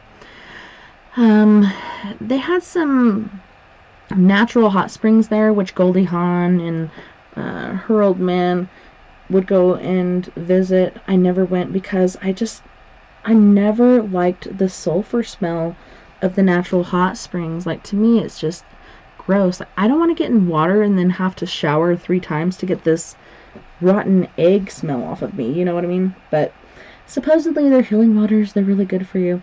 Anywho's, on the way from Glenwood Springs up to Aspen, doing housekeeping at the Gant, there was this barn, and this guy painted it with like this beautiful blue sky and clouds, and then in the middle of it all is a middle finger. So any planes flying in and out of Aspen, they can look out their windows and see this middle finger flipping them off. And I'm pretty sure this guy painted this for little George W. Bush. Little George Bush. Little George. I don't think they liked George Bush. Not the original. You know, even though, you know, he's got some stuff going on with his skull and crossbones and some other crazy shit like that. Little George, tell you what, this guy's a character. At least he likes screens. Yeah, buddy. Okay, so this next story is called Magnificent Flying Machines. You guys are so quiet in the chat. I don't know if I buffered and lost you guys or what, but hopefully not. It looks like we're still on track. We'll be going to break here in about T-minus 10 minutes and counting. We're going to have some awesome music. You guys are going to love it. Magnificent Flying Machines.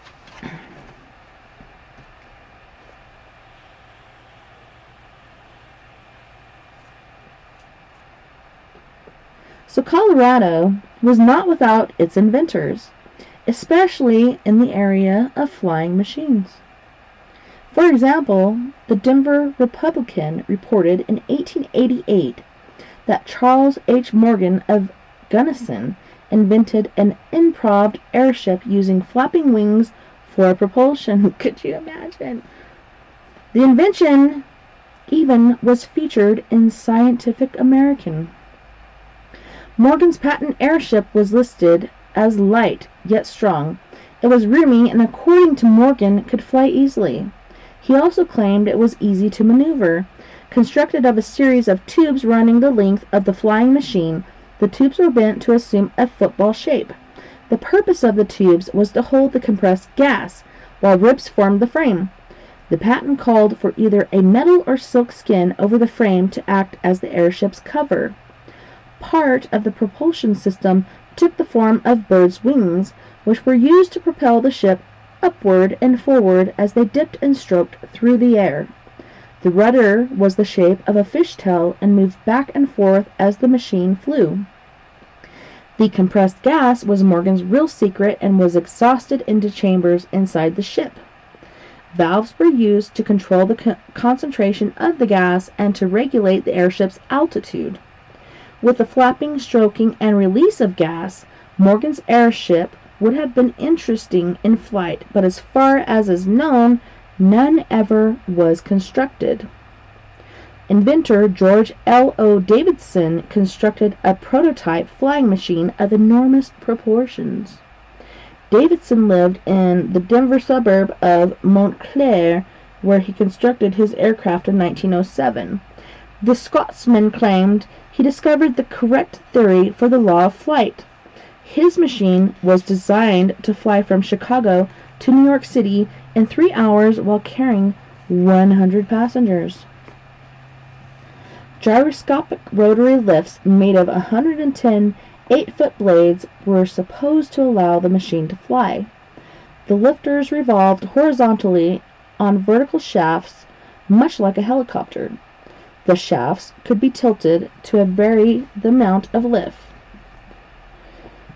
Rudders fore and aft on the body of the machine were controlled by steering wheels. To power this machine, a pair of 50 horsepower steam engines was used. 1 million pair of 50 horsepower steam engines was used. $1 million was put up to construct the prototype and others like it, and in 1908, Davidson was ready to test his theory. The giant machine rose 40 feet above Davidson's backyard and exploded. Windows were broken for blocks around. The pilot suffered a broken leg, burns, and got a steel splinter in his right eye. This ended Davidson's dream. This thing is so cool looking. Oh my gosh. I would not get in it, but I would like to see it fly. So in 1928, Jonathan Caldwell founded the Grey Goose Airways, which was coupled to Caldwell's innovative approach to flight. He, like Morgan, believed that aircraft were meant to fly like birds using moving wings. This was at the time when the accepted theory of flight was to use fixed wings lifted by the horizontal movement of air. Caldwell tinkered away at his Denver shop while an aggressive sales staff of 10 sold shares in the Grey Goose Airways. Caldwell was unable to produce a single successful design, and the public began to suspect that his inventions were nothing more than a scam. In 1931, Caldwell may have been forced to leave Denver.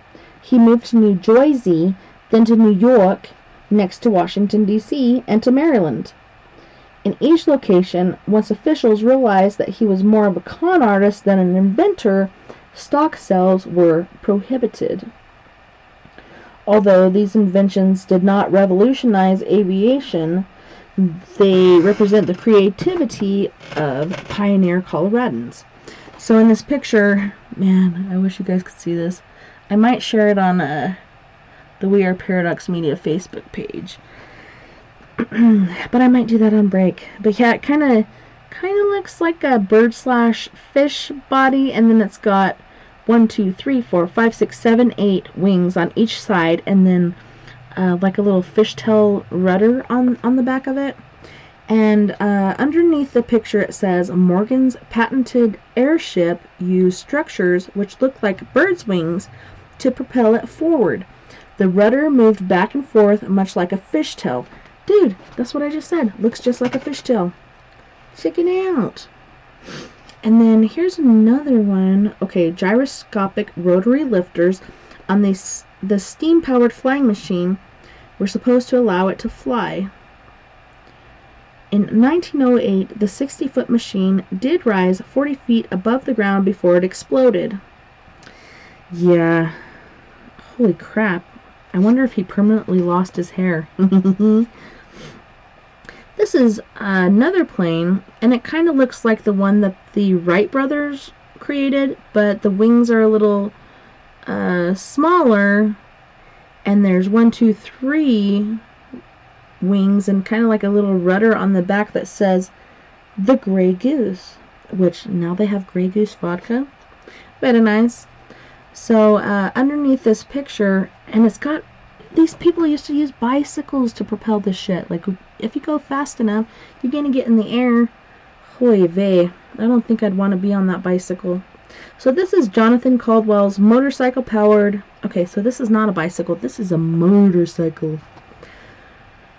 A motorcycle powered aircraft photographed at an old airstrip near Denver. It used a flapping motion like a bird rather than a conventional fixed wing and propeller. This was just one of several designs for use by the Grey Goose Airways, but such a craft would hardly inspire confidence amongst potential customers. And this picture was given by the Colorado Historical Society, negative number F28449.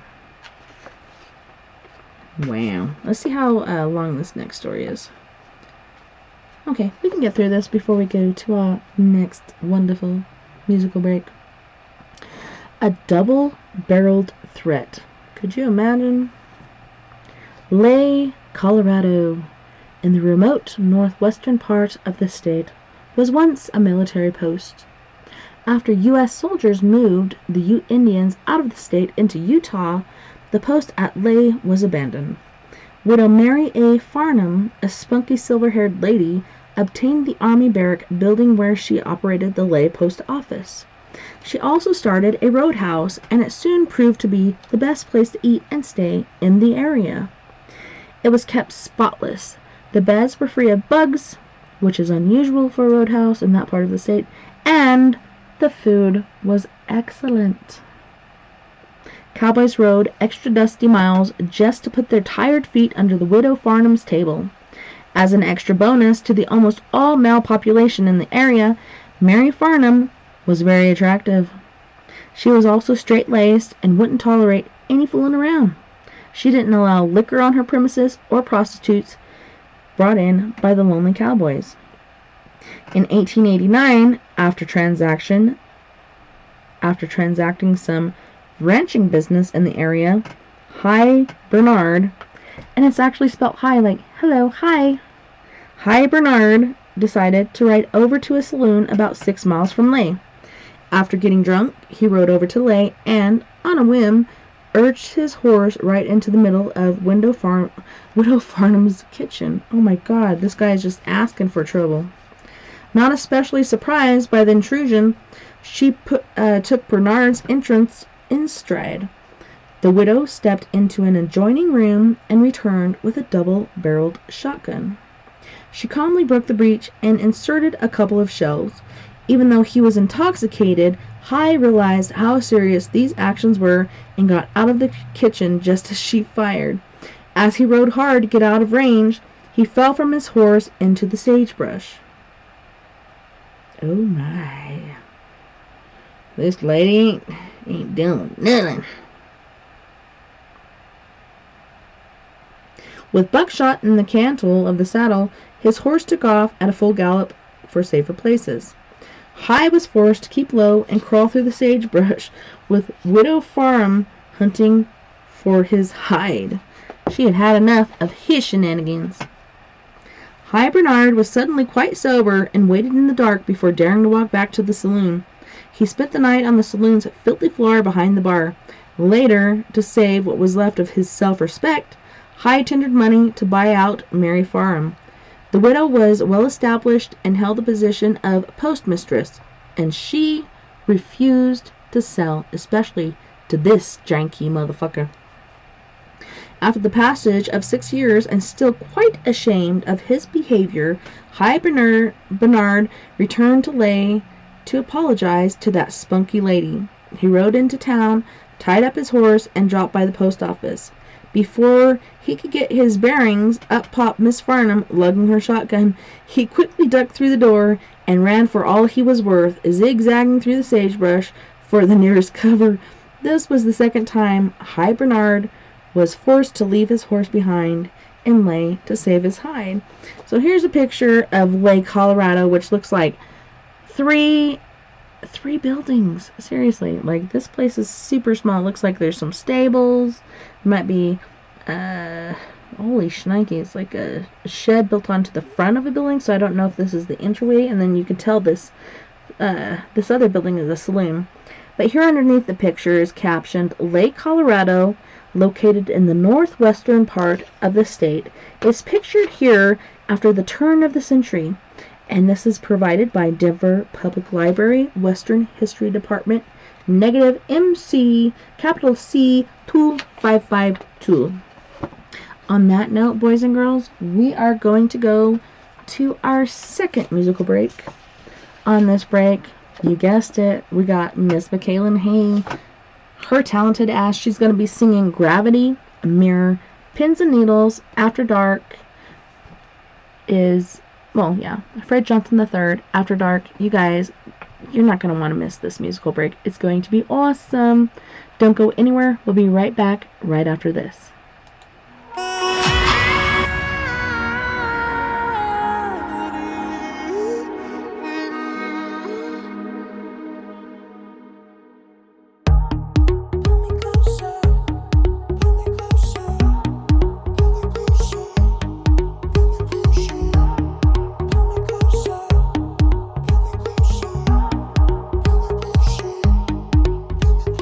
Signs I leave behind for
Talking on pins and needles, every word through a microscope.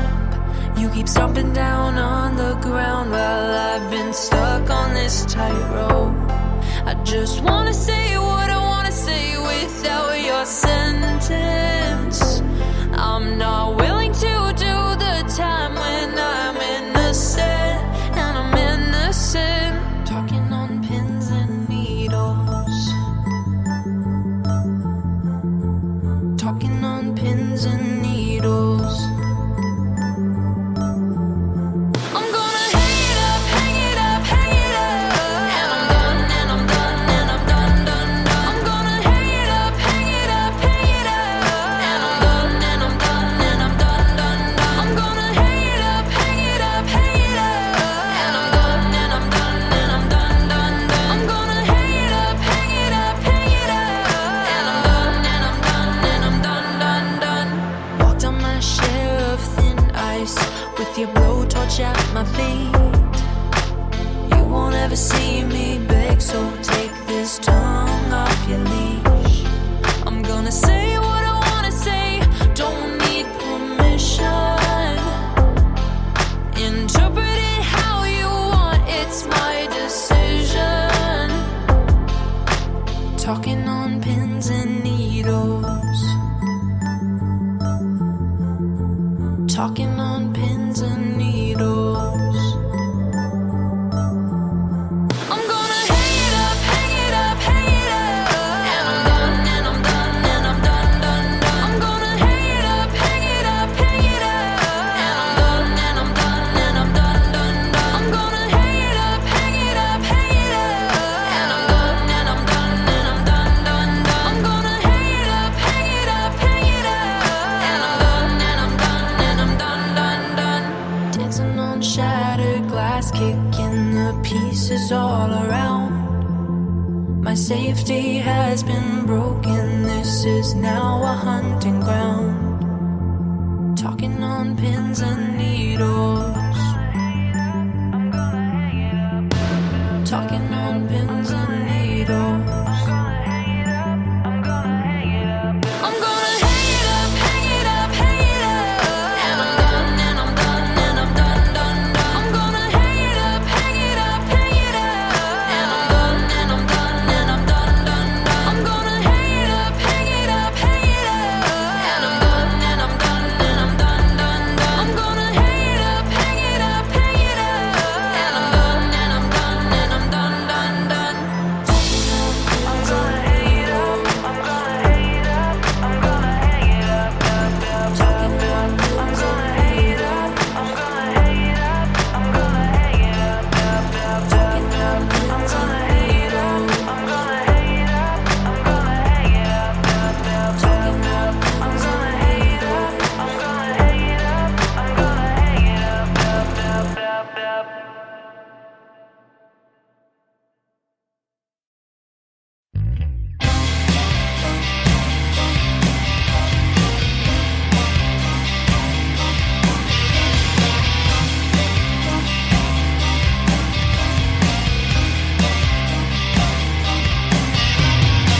My driver pulls up in my limousine, ready to take me anywhere I want to be. I said, I want to go. Take me to a college scene. I'd like to go and dance, have drinks, and hunt the perfect day. Yeah. Living at the dark, I search lonely streets to find hidden shadows in the dark. It doesn't matter what I say. Secret homicides arranged in a series of pursuits. No matter what I say, after dark, I gave her face because she had the range. I knew she was the one that never could go home again. Plastic lights by limo seats. I don't know why I can't control this urge to hurt again. Yeah. Living at the dark, I search lonely streets to find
Welcome back, and thanks so much for joining us tonight on We Are Paradox Media's Late Night in the Rockies.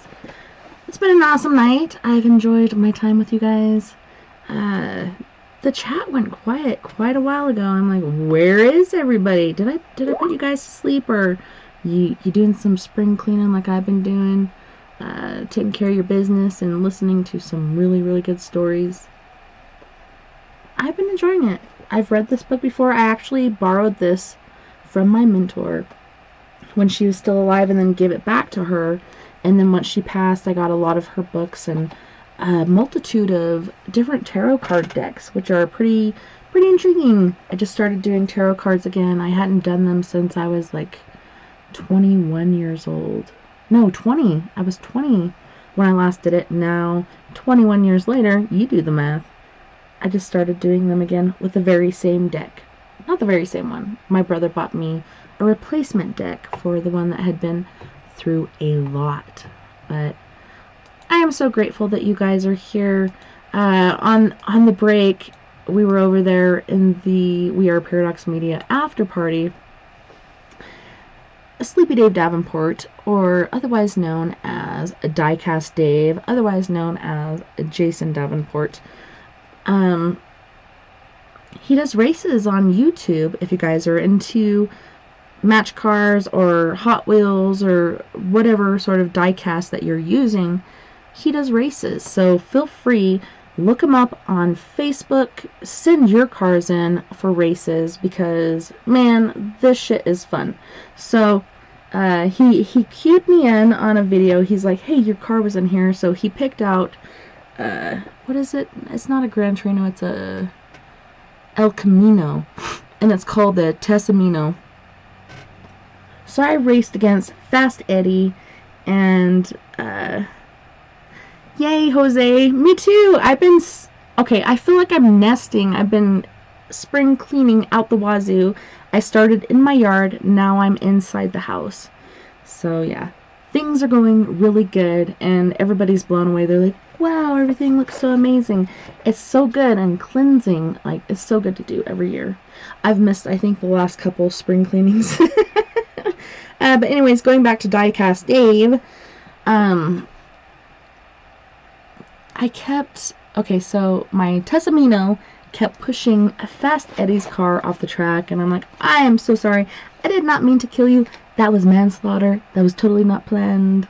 I did not plan this. I'm sorry. I'm so sorry. Alright, so, as I said before, without further ado, back to our story. So, we have Bizarre Colorado, A Legacy of Unusual Events and People by Kenneth Jensen. Oh yeah, and before we go there, just want to remind you guys, do not miss tomorrow night. We have Mr. Steve Stockton and Miss Gemma Jade. We're going to be talking about true crime. Mr. Steve Stockton has his brand new book out. Let me go over here really quick, just to be correct as far as the title of this book, which is awesome. It's called National Park Mysteries and Disappearances, Volume 1, The Great Smoky Mountains National Park. And this is by the best-selling author of Strange Things in the Woods, Mr. Steve Stockton, producer of KPNL Radio. I was casting spells. Yeah, I'm sorry, Jim. I'm sorry, Fast Eddie. I didn't mean to kill you. It was manslaughter. I did not plan this. It was accidental. You know, I'm a very fair person. I don't drive dirty, but I guess something got into me that day, and I accidentally shot you off the side of that pretty high up there. I'm saying if this is in real life, it might be like 15 or 20 feet. Little embankment there. I kind of, kicked you off in your cool little sports car. Poor Fast Eddie. I'm sorry. Rest in peace, Fast Eddie. Moment of silence for Mr. Fast Eddie.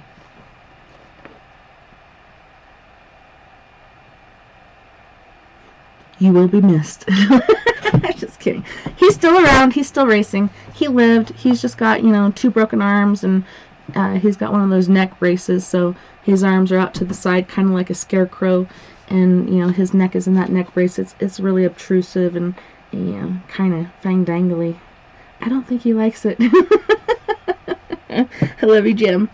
You're the bestest, and thank you so much again for helping me on my page, Four Corners Paranormal Investigations, because I don't know, I've been feeling like I've been doing all the work over there, and I actually got out of a group chat that we had going on because I'm just like, I don't feel like anybody else is in this with me. Everybody's doing their own thing, which is all cool.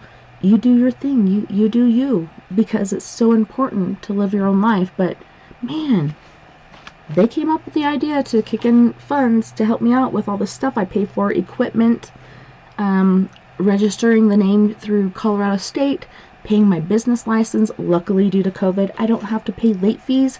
So when I get my taxes here in a couple weeks, I'm going to pay the city of Durango for my license. Then I'm going to pay the Secretary of State for my business name. Not just for that, but for We Are Paradox Media. But yeah, kind of going my own way. It's me and Mia. Mia Savage. She's amazing. We're going to go ghost hunting on the 26th. You guys look out for that too. If you're friends with me on Facebook, you'll be able to partake in that live video, and I think I might do it from We Are Paradox Media and then tag myself and Mia, so that way you guys can see it on whatever front you're on.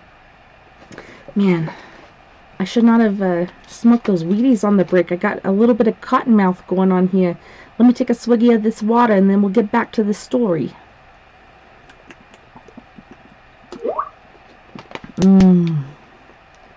Water, sweet nectar of life. I love it. I think I'm going to take 2 on that.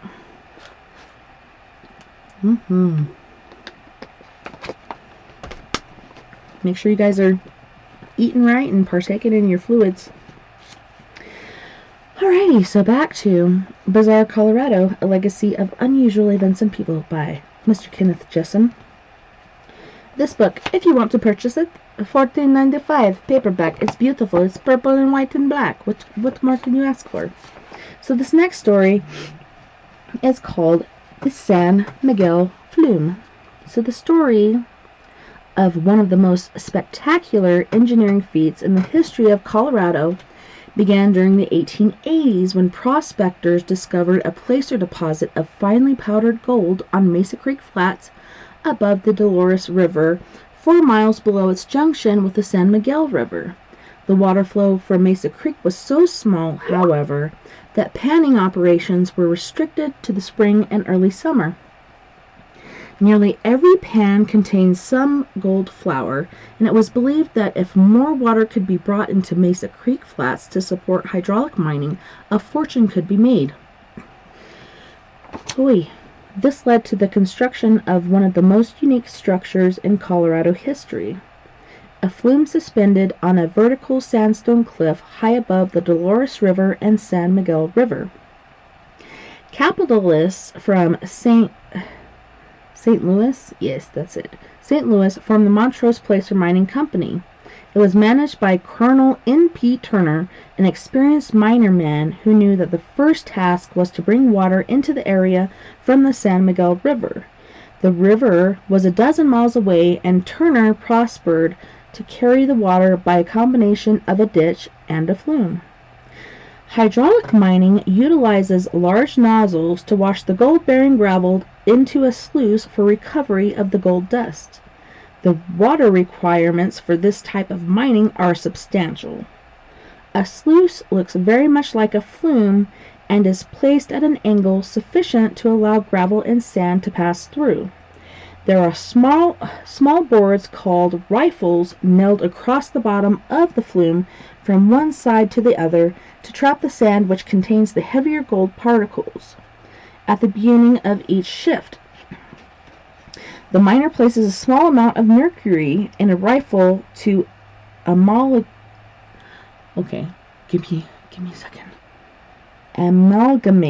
the gold particles.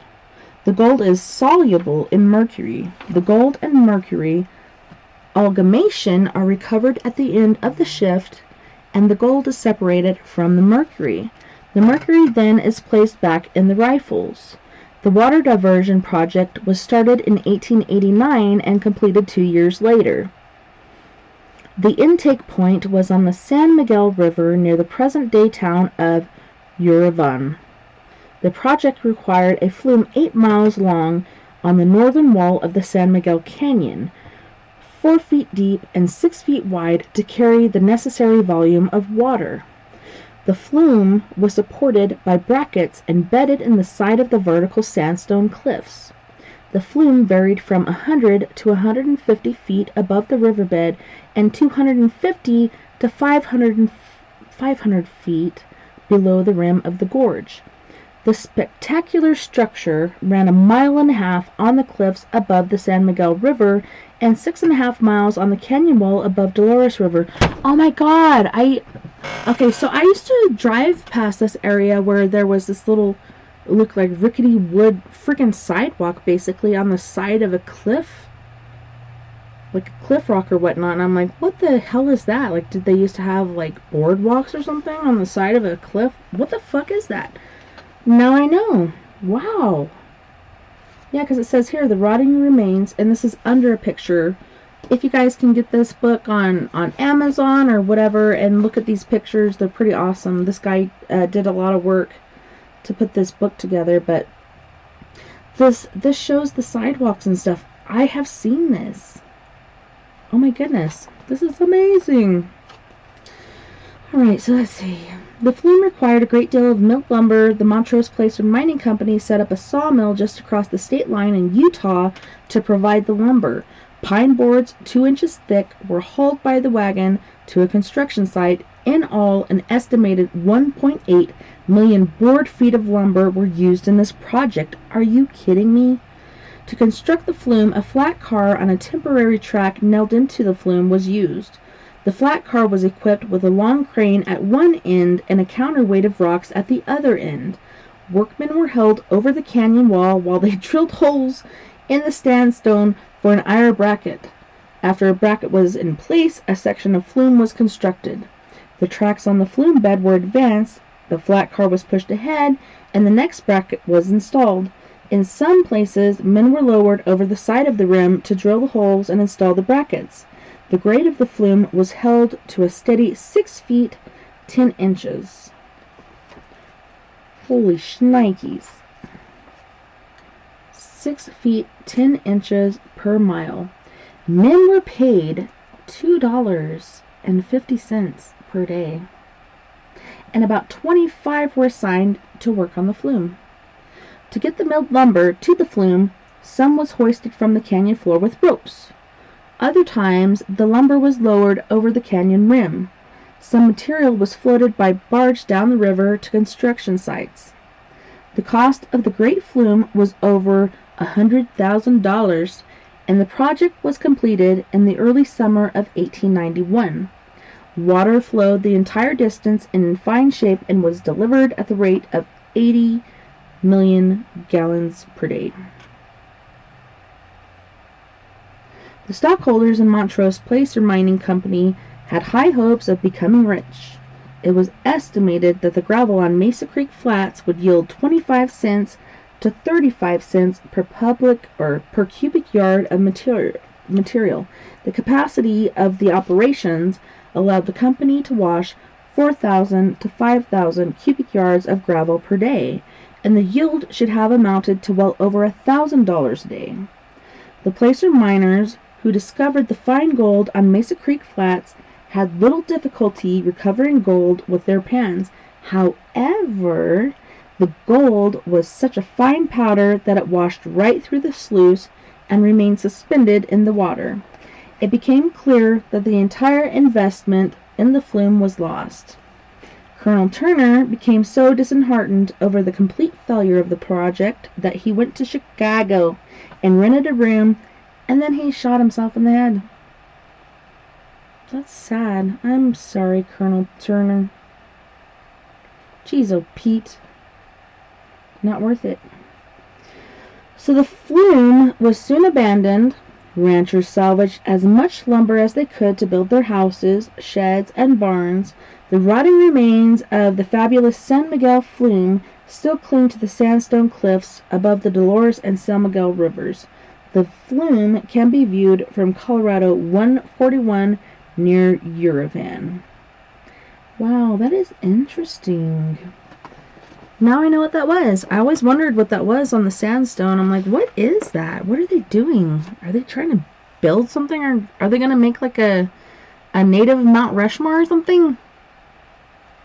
It's just old rotting lumber. Very intriguing. It's 2:22 as far as the show goes. Make a wish.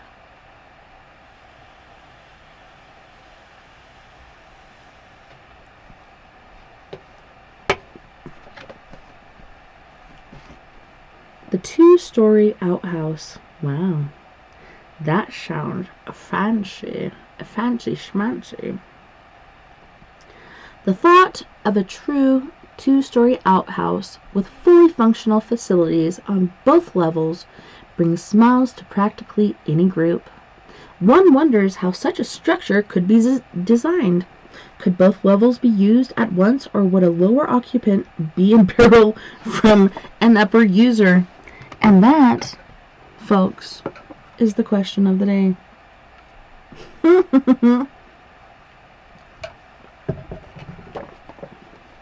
Man, that's just terrible. The secret of a 2-story outhouse is in having the functional portions offset. The advantage of such a facility seems to be in having to dig only one pit and in the ability to service the first and second floors of the main structure. One would think that this might be offset by the added complexity of the design and the possible resistance to use, especially the lower level. The application for 2-story outhouses was primarily in multi-story buildings such as hotels and public buildings.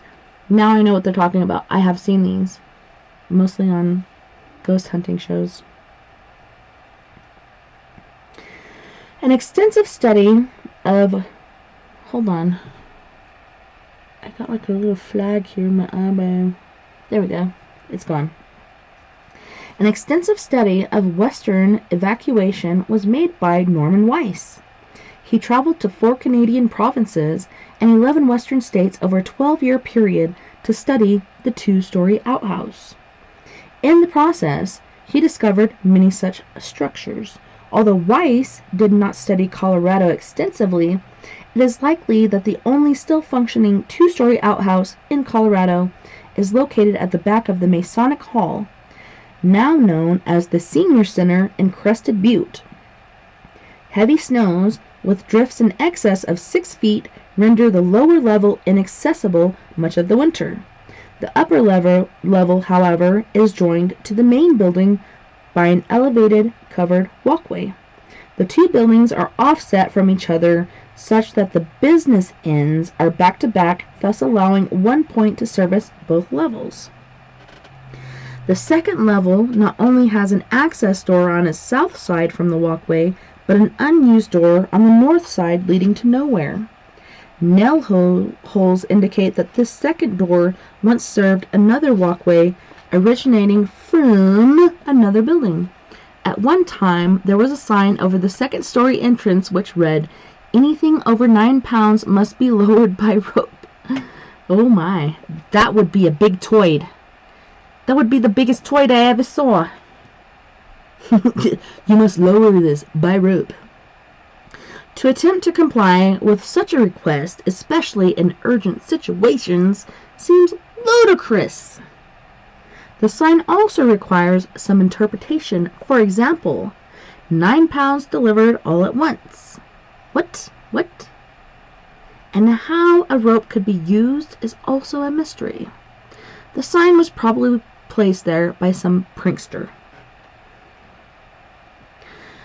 The remains of a 2-story outhouse are at the back of the Crested Butte City Hall, constructed in 1883. It was an inside type mounted flush to the back wall of the main building to serve both floors. As Crested Butte moved from coal mining economy into ski resort recreational area, the marshal's office was expanded around the rear of the building. With part of the office under the second level of the outhouse, it had to be decommissioned.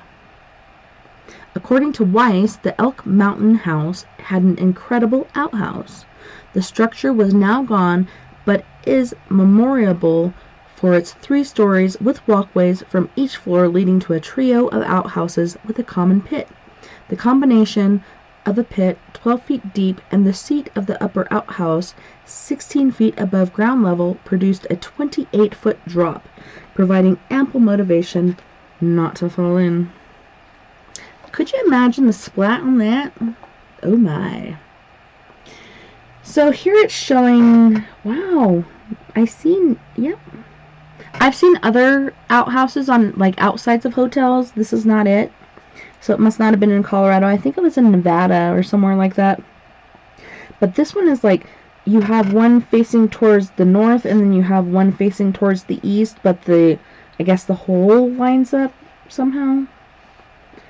Could you imagine? Outhouses are not pleasant, especially when they're hundreds of years old.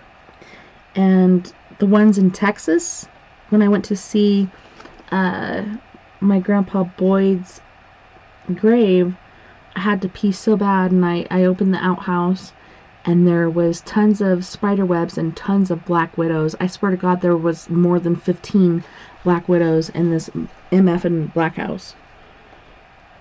outhouse. What did I say? Black house? Black widow house? Black house?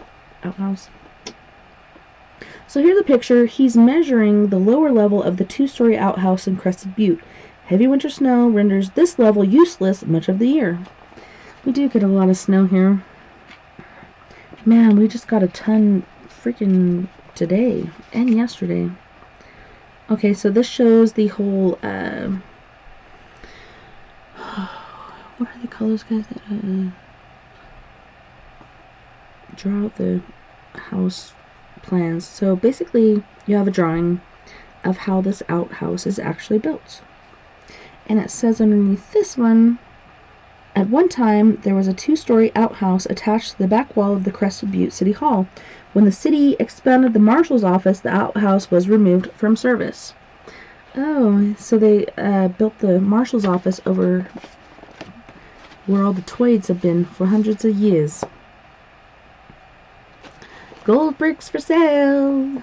This is the next chapter in this book. Page 126. Gold bricks for sale.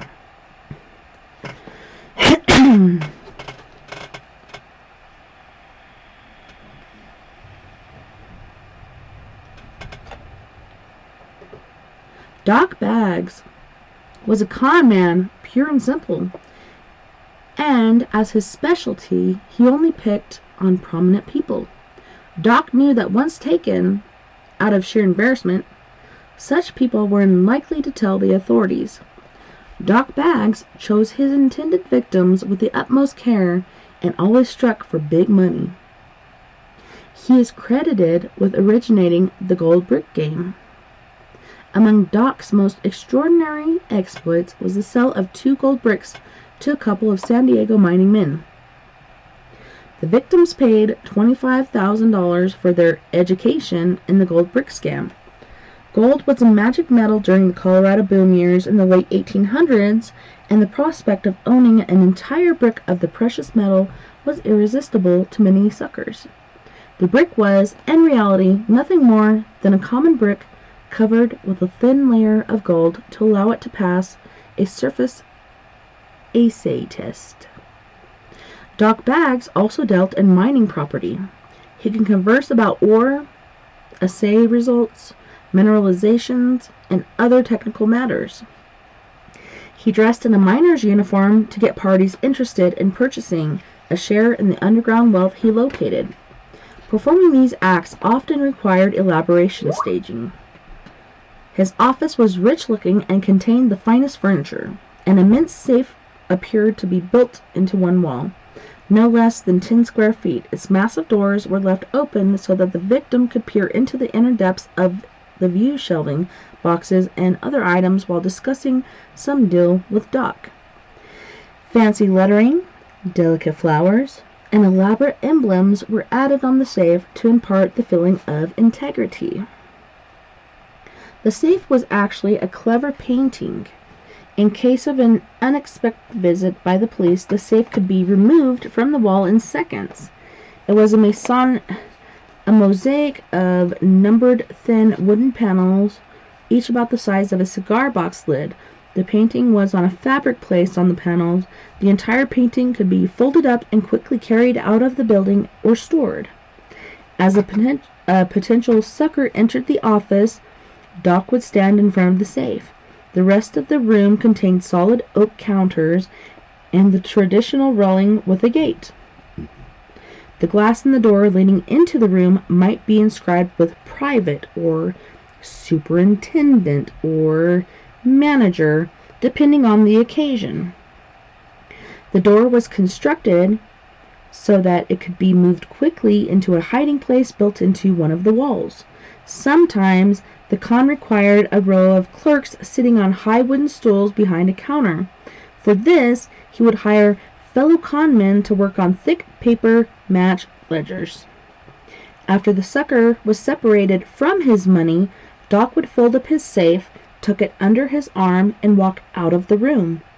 Other props were tucked into hiding places. The doors were slid back into cavities in the walls, and the clerks would follow Doc out into the street. One of Doc's men was usually assigned to follow the victim. If the victim headed to the police, Doc's man would try to head him off and even offer to return part of the money. The objective was to avoid trouble with the law. The victim might frantically get the Denver police and lead them up to where he was sure Doc's office was located. The victim might even enter without knocking, pushing the door open, only to reveal a room furnished as a woman's bedroom. At this point, the police might attach another meaning to the victim's story. Michael Spangler, a Denver lawman, tried to put an end to Doc's activities by arresting him on the charge of bunco steering. Doc was quick to point out to the court that even in a very large dictionary, the term bunco steering did not exist, and that no such term appeared in Denver's status and statutes. Spangler then assigned Emil Ospedy to tail bags. When Doc entered into one of his convincing routines for the benefit of a potential sucker, Emil interrupted. The deputy warned the victim he was dealing with Doc Baggs, the most notorious confidence man in Denver. Doc was helpless against this type of harassment and began to use a variety of disguises. It became a game for Doc to dress up in different outfits. After completing a scam, Doc might identify himself to the deputy just to torment him. To vary his trick, Doc got one of his cronies to give Emil false tips as to Doc's identity for that day. Many innocent citizens were falsely accused of being the famous con artist, much to Doc's delight. Prior to leaving Denver for good, Doc Baggs sold a gold brick to H.M. Smith of Leadville for $20,000. That's a lot back then. Doc claimed that the gold brick was purchased from a poor Mexican living in a shack. One of Doc's men played the role of the Mexican who claimed the brick was part of the loot taken in a train robbery. Smith had the brick analyzed 2 years later, and the fraud was exposed. You basically just got a red brick coated in gold. I hope they learned their lesson. Oh wow, you guys have gotten a lot of rain in Texas? Seriously? That's insane. So I'm just talking to Nick in the chat room. He said it has been raining since Grandpa French's memorial. Every year there's a lot of flooding, and guess what, guys? There's going to be a lot of hurricanes and tropical storms and more tornadoes.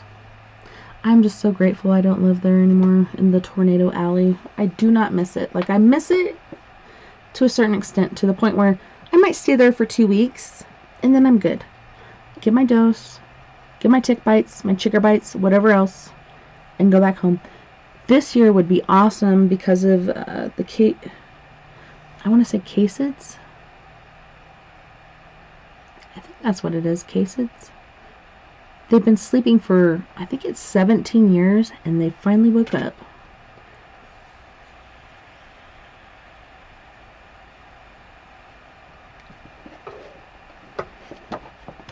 So this next price is a high price to pay for hay. I love driving by and seeing a sign that says hay, and I'll say, hey! And whoever I'm riding with it will be like, what? I'm like, hey, for sale, right over there. Cicadas, that's what it is. Thank you. I can't even remember what I said. Casids? Yeah, cicadas. I remember when I was a kid, I used to go around and collect their shells because they'd cling to generally wooden objects, sometimes rock, but mostly it's trees. They'd climb up on a tree and then they'd leave their shell and morph onto their new body. It's so interesting and intriguing. Yay, I got to use that line once tonight. If I had a guest, I could say it at least 5 times. Alright, so, without further ado, let's get back to the high price to pay for hay. On August 4th, 1890, 8 men sat in a cabin socializing. The cabin was located on the Muddy River, about 40 miles northeast of the town of Paonia. Of the 8, 5 were from Kansas, and that's where our guests tonight were from. Well, Tara is originally from Colorado, but she now lives in Kansas, but Miss Cat, she was from Kansas. So of the 8, 5 were from Kansas and newcomers to the area. The other 3 men, including Ed Harbinson, were partners in a small cattle ranch. The group of Kansas men were in the process of clearing rocks, brush, and logs from a 20-acre mountain park about 3 miles from the cabin. They planned to cut the lush hay and put it up to feed their stock through the winter. There was a knock at the cabin door. Ed Harbinson opened the door, and there stood an Irishman named Thomas Welch. The Irishman was prospecting for placer gold and had constructed a cabin about 3 miles northeast of the mountain park where the Kansas men worked. He remarked to Harbinson, "It looks like you was making preparations to cut hay on the meadow." Harbinson replied to Welch, "Now listen here, Tom. That park is government land, and we have just as much right to that wild hay as you have." To that, the now belligerent Welch warned, "If you cut hay on that meadow, it will be over my dead body." Yeah, I'm not feeling very confident in my Irish accent right now. Welch turned and left abruptly without another word. Harbinson explained to the others in the cabin that because Welch had cut hay in the park for his burros during the last 2 or 3 years, he thought the place belonged to him. No one took the matter seriously, and the men thought that the worst outcome might be lively fistfight. The following afternoon, around 2 o'clock, the hay crew was ready to start for the meadow. Harbinson decided to accompany the Kansas men to witness what might turn out to be a good boxing bout with Welch. He also brought along his .45 caliber rifle just in case. Charles Major drove the mowing machine with Harbinson on the seat next to him. The other 4 Kansas men rode behind. As they approached the park, no one was in sight. They could see the tall grass swaying in the breeze, and everything appeared peaceful. One of the men suggested to Harbinson to relax and put down his rifle. To that, Harbinson replied, "It's funny. From the way he talked last evening, I sure thought he meant business." The wagon rattled across the grassy meadow, and each man began to feel a little uncomfortable. One of the men shouted to the others, "Take a look at that old log over there. About 40 feet. I don't remember seeing them rocks chucked around it when we was here yesterday."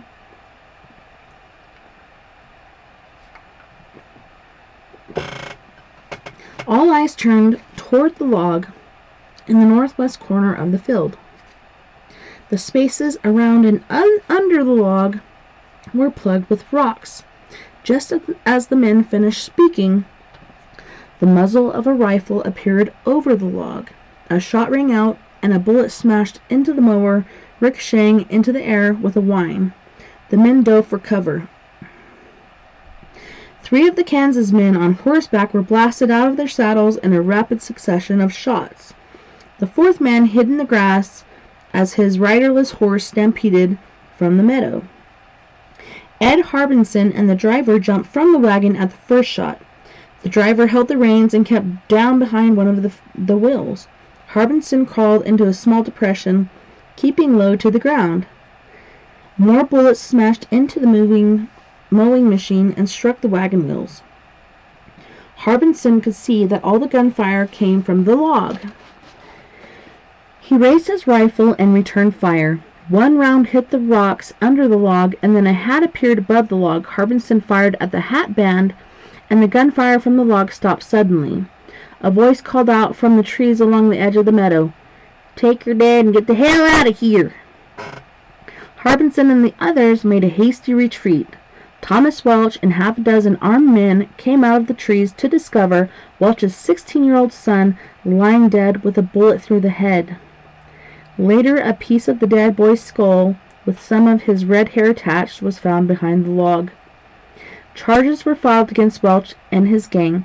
All were eventually captured and brought before a grand jury. Thomas Welch and 2 of the men were indicted, while the others were released since they didn't participate in the actual shooting. It was determined that a bullet from the Harbinson's gun killed Welch's son. Harbinson was cleared of any charges because he acted in self-defense. After a lengthy trial, Welch and his associates were acquitted in April 1891.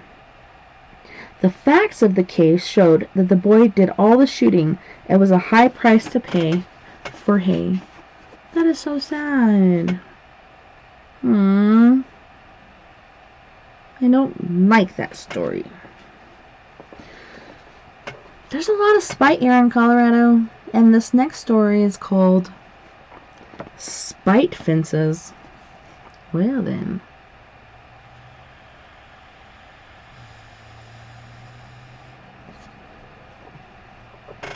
I think it's interesting. There's a lot of fences here in the Durango, Bayfield, Hermosa area that are all built with like river stones, and it totally reminds me of Ireland. I love it so much. I love to drive on those back roads and check out those stone fences. It's so beautiful. Makes me feel like I'm back in the motherland. Spite fences. Ed Stoiber was a wealthy mining engineer and part owner of the Silver Lake mine high above Silverton. Ed constructed a beautiful home his wife named Walden at Silver Lake. Helen was a fearless woman. She often rode in an open-oar bucket high over Silver Lake to visit her husband at the mine. She helped him by managing and boarding house. A large woman with a weather-beaten complexion, Mrs. Stoiber was called Captain Jack or Jack Pants by the miners because of her domineering personality. Oh my god, I wish I could meet this lady. I want to meet Captain Jack. Her management skills, however, left her husband free to tend mining and engineering work. At Waldheim, Helen liked to entertain even though Silver Lake was in a valley high above the town of Silverton. She treated her staff of servants with great kindness, but expected tip-top service in return. At Christmas time, she gave members of her women's club expensive gifts. If she ended up having a disagreement with any one of them, she demanded the return of the gift, which is highly illegal. Like, once somebody gives you a gift, like, that's yours. It was a gift. You can't Indian give, you know? It's not cool. And I hate that term, but that's the term I learned as a kid. I need to see if there's a new one for it, because I didn't like it. Superstition played a role in Miss Stoiber's life. She was known to delay a luncheon when one of 14 guests was absent. The luncheon did not begin until a substitute guest was located. Wow, she had to have a certain amount of people no matter what. At one party, guests were told to put their coats in the master bedroom. Ed Stoiber, unknown to the guests, was in the bed with a cold. When the party was over and the weight of the coats removed, Mr. Stoiber was discovered fast asleep. Mrs. Stoiber gained fame by the unusual action she took against anyone who really got her upset. Take, for example, the Hand family in Silverton. They did something that offended Helen, and she reacted by purchasing the lot next to their home. On Sunday morning, when no legal action could be taken, a crew appeared on the lot and put up a large, ugly barn. The Hands sold their home to the Molliques, M-O-L-L-I-Q-U-E-S, Molliques. This family was offended. Miss Stoiber and she built a high fence on the lot line on the other side of the Mollique home. The Molliques counteracted by adding a second story to their home. An ordinance prevented Helen from increasing the height of the fence, so she plastered it with old posters. Mrs. James operated a boarding house in Silverton for the workers at the North Star mine in Salton Mountain above the town. When she saw the men leaving the mine, she started getting dinner ready. In some way, Mrs. James offended Mrs. Stoiber. The result was a 9-foot fence opposite the James home that blocked their view of the mine. Helen commented, "If that doesn't fix her, I'll put pigs in there." The Stoibers sold their Silver Lake property for $1.3 million to the Guggenheims. In 1906, Mr. Stoiber was killed in an automobile accident in Paris, leaving behind an estate valued at $2 million. Mrs. Stoiber accompanied her husband's body back to Denver in a private railroad car, and Ed Stoiber was buried in the Fairmont Cemetery in Denver. And then here is a picture on page 137. High above Silverton at Silver Lake was this beautiful home owned by the Stoibers. Helen Stoiber named her home Waldheim. It is pretty. I don't know if I'd want to live there. Let's see how long this story is. Oh my. I think we can do this before the end of the show. So, this is called Lord Ogilvy. Captain the Honorable Lyulph Gilchrist Stanley Ogilvy, DSO, was born in London 1861 to the 8th Earl of Airlie. His father brought him to Colorado in 1889, at which time the Earl purchased the 3,500-acre SLW ranch in the northeastern part of the state. The ranch was turned over to the 28-year-old Lyulph to manage. Ogilvy found the American West a place of freedom far different from the formalities imposed on him at home. He was well educated, but at the same time possessed a certain earthly quality usually not associated with an aristocratic background. Ogilvy stood straight and tall at 6'2", but had a sense of mischief. In the words of author Bill Hosokawa, legends clustered around Ogilvy the way barnacles attach themselves to ships' hulls. The ranch was located in an isolated part of Colorado, and Ogilvy needed occasional company. For this reason, he frequented the Windsor Hotel in Denver. Here he developed a group of comrades inclined towards the wholesale consumption of liquid refreshments. One story tells of meeting with Buffalo Bill Cody at the Windsor. Ogilvy remained at the bar beyond the time of departure of the last train. To solve his need for transportation, he spotted a steamroller near the hotel and drove it to his ranch near Fort Morgan, a distance of more than 80 miles. Could you imagine? That would be a long freaking trip. Way vey. As the story goes, the trip took most of the night, and Ogilvy would stop in slow-moving piece of machinery for fuel and water along the way. Most of the bridges were wooden, and due to the ponderous weight of Ogilvy's vehicle, later had to be condemned. Years after his story appeared, his son Jack set the record straight by saying that it was not a steamroller, but rather a steam tractor of equal size. It was purchased by Ogilvy to dig a ditch near Fort Morgan. Jack says his father drove the noisy machine home at night to keep him from spooking the teams. The bridges had to be replaced, but in Lyulph's mind, they needed rebuilding anyways. The Windsor Hotel remembered Ogilvy for years to come. When they failed to awaken him one morning, he returned with a number of cockerels that were just learning to crow. He released them at 5 in the morning and woke many of the guests. He also drove 2 ponies hitched together into the hotel lobby. Many of Ogilvy's escapades involved horses. He owned and raced horses, rode in the steeplechase, and participated in fox hunts.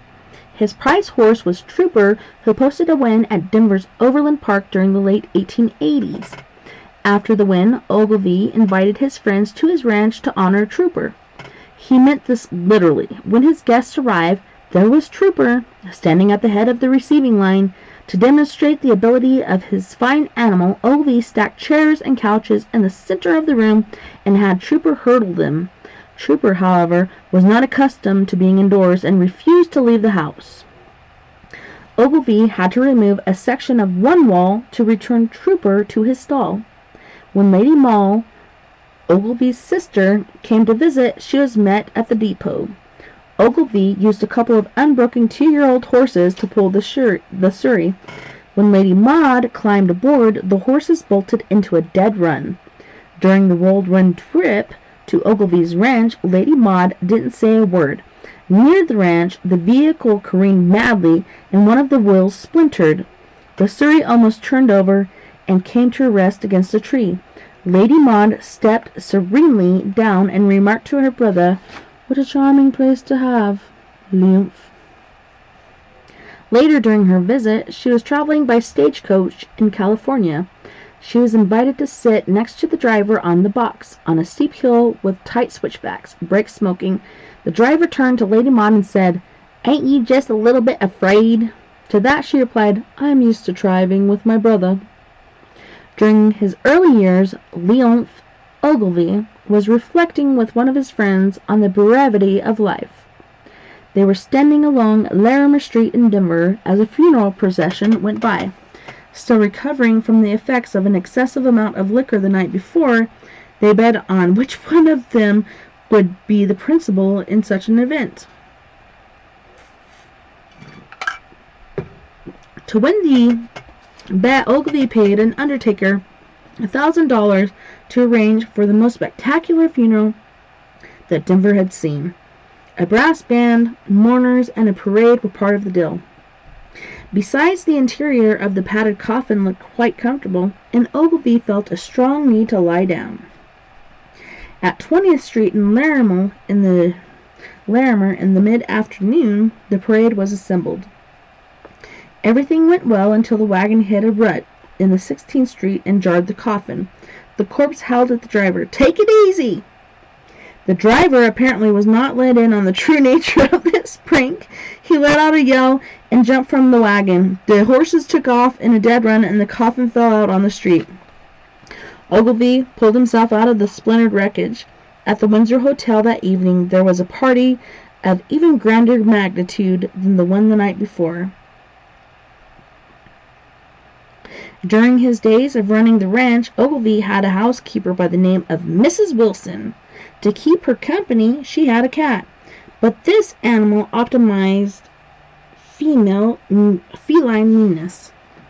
Ogilvy owned a bull terrier named Cute. The cat would drive Cute away from his food even though the cat was well fed. When Cute was sleeping, the cat would climb on his back and work its claws into the dog's skin. Ogilvy kindly suggested that Mrs. Wilson that sooner or later Cute would lose control and take it out on the cat.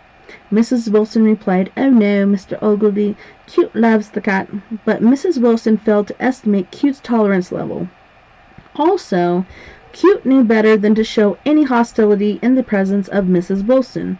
Patience paid off, and Cute caught the cat away from the safety of the house. He tore the cat limb from limb and then shredded its body. Ogilvy discovered what was left of Mrs. Wilson's cat and gathered it up in pieces in a scoop. He buried it far from the house and did not mention the matter to Mrs. Wilson. When the cat failed to show up, Mrs. Wilson was sure it had fallen prey to a coyote. Eventually, Ogilvy got married and had two children. His wife became ill, and to pay her medical expenses, he was forced to sell his property.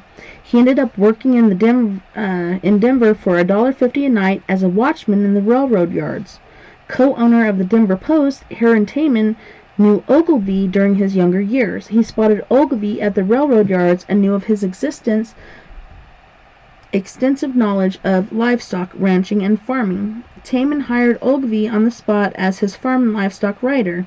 At the age of 48, Ogilvy was given his own desk at the Post, and in turn gave the newspaper a certain air of respectability. Ogilvy held his job until the age of 83. Taman said to Ogilvy, "To hell with calling yourself Lyonth.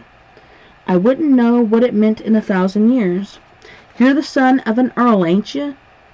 Well, you're gonna work for me, and you're gonna be Lord Ogilvy to me, whether you like it or not." And so Lyonth was known as Lord Ogilvy from then on. Lord Ogilvy used to explain to his co-workers that he was Scotch and that his clansmen fought among themselves mostly for exercise and for the sheer joy of living. Whenever the British would invade from the south, the clan would stop fighting one another and lick the British. Afterwards, the Ogilvy clan would resume their own internal warfare. It was custom of the clan to travel lightly in the field. They took rations of just oatmeal and slept wherever the day's battle ended. One of his relatives had a son about 18. At the time they were engaged in a major battle with the British. At the close of the day, the senior Ogilvy was making the rounds in camp to see how his son had fared during his first conflict. He came upon the boy sound asleep on the ground with his head resting on a cold rock. Infuriated, the father kicked the rock from under the boy's head and remarked, "Let it never be said that a son of mine was reared in the lap of luxury." Lord Ogilvy died at the age of 85 in a Boulder nursing home. He served in the Spanish-American War, the Boer War, where he was awarded the Distinguished Service Order, and he also served in World War I. So there's a picture of him. Oh my goodness, this guy. I could tell. He's quite harsh. Well, thank you guys so much for joining me tonight on We Are Paradox Media's Late Night in the Rockies. Thank you to all my friends on We Are Paradox Media's Facebook, Spreaker, Twitter, Periscope, iHeartRadio, and wherever else you may be listening beyond the Omniverse tonight. I had a wonderful time, and I can't wait to do it again tomorrow night when we have Mr. Steve Stockton and Miss Gemma Jade. Make sure you don't miss it. You guys don't forget, we're all in this together. Together, we can make the world a little better, and together, my friends, we are Paradox Media, because without you, there is no us. I really love doing this and hanging out with you guys. Until next time, nighty-night, love and light. Have a wonderful rest of your weekend. I will see you back here, same time, same place. Make sure you take care of my yous. Thank you so much, Sandra, Nick, Jim, Jose, Steve, for joining me.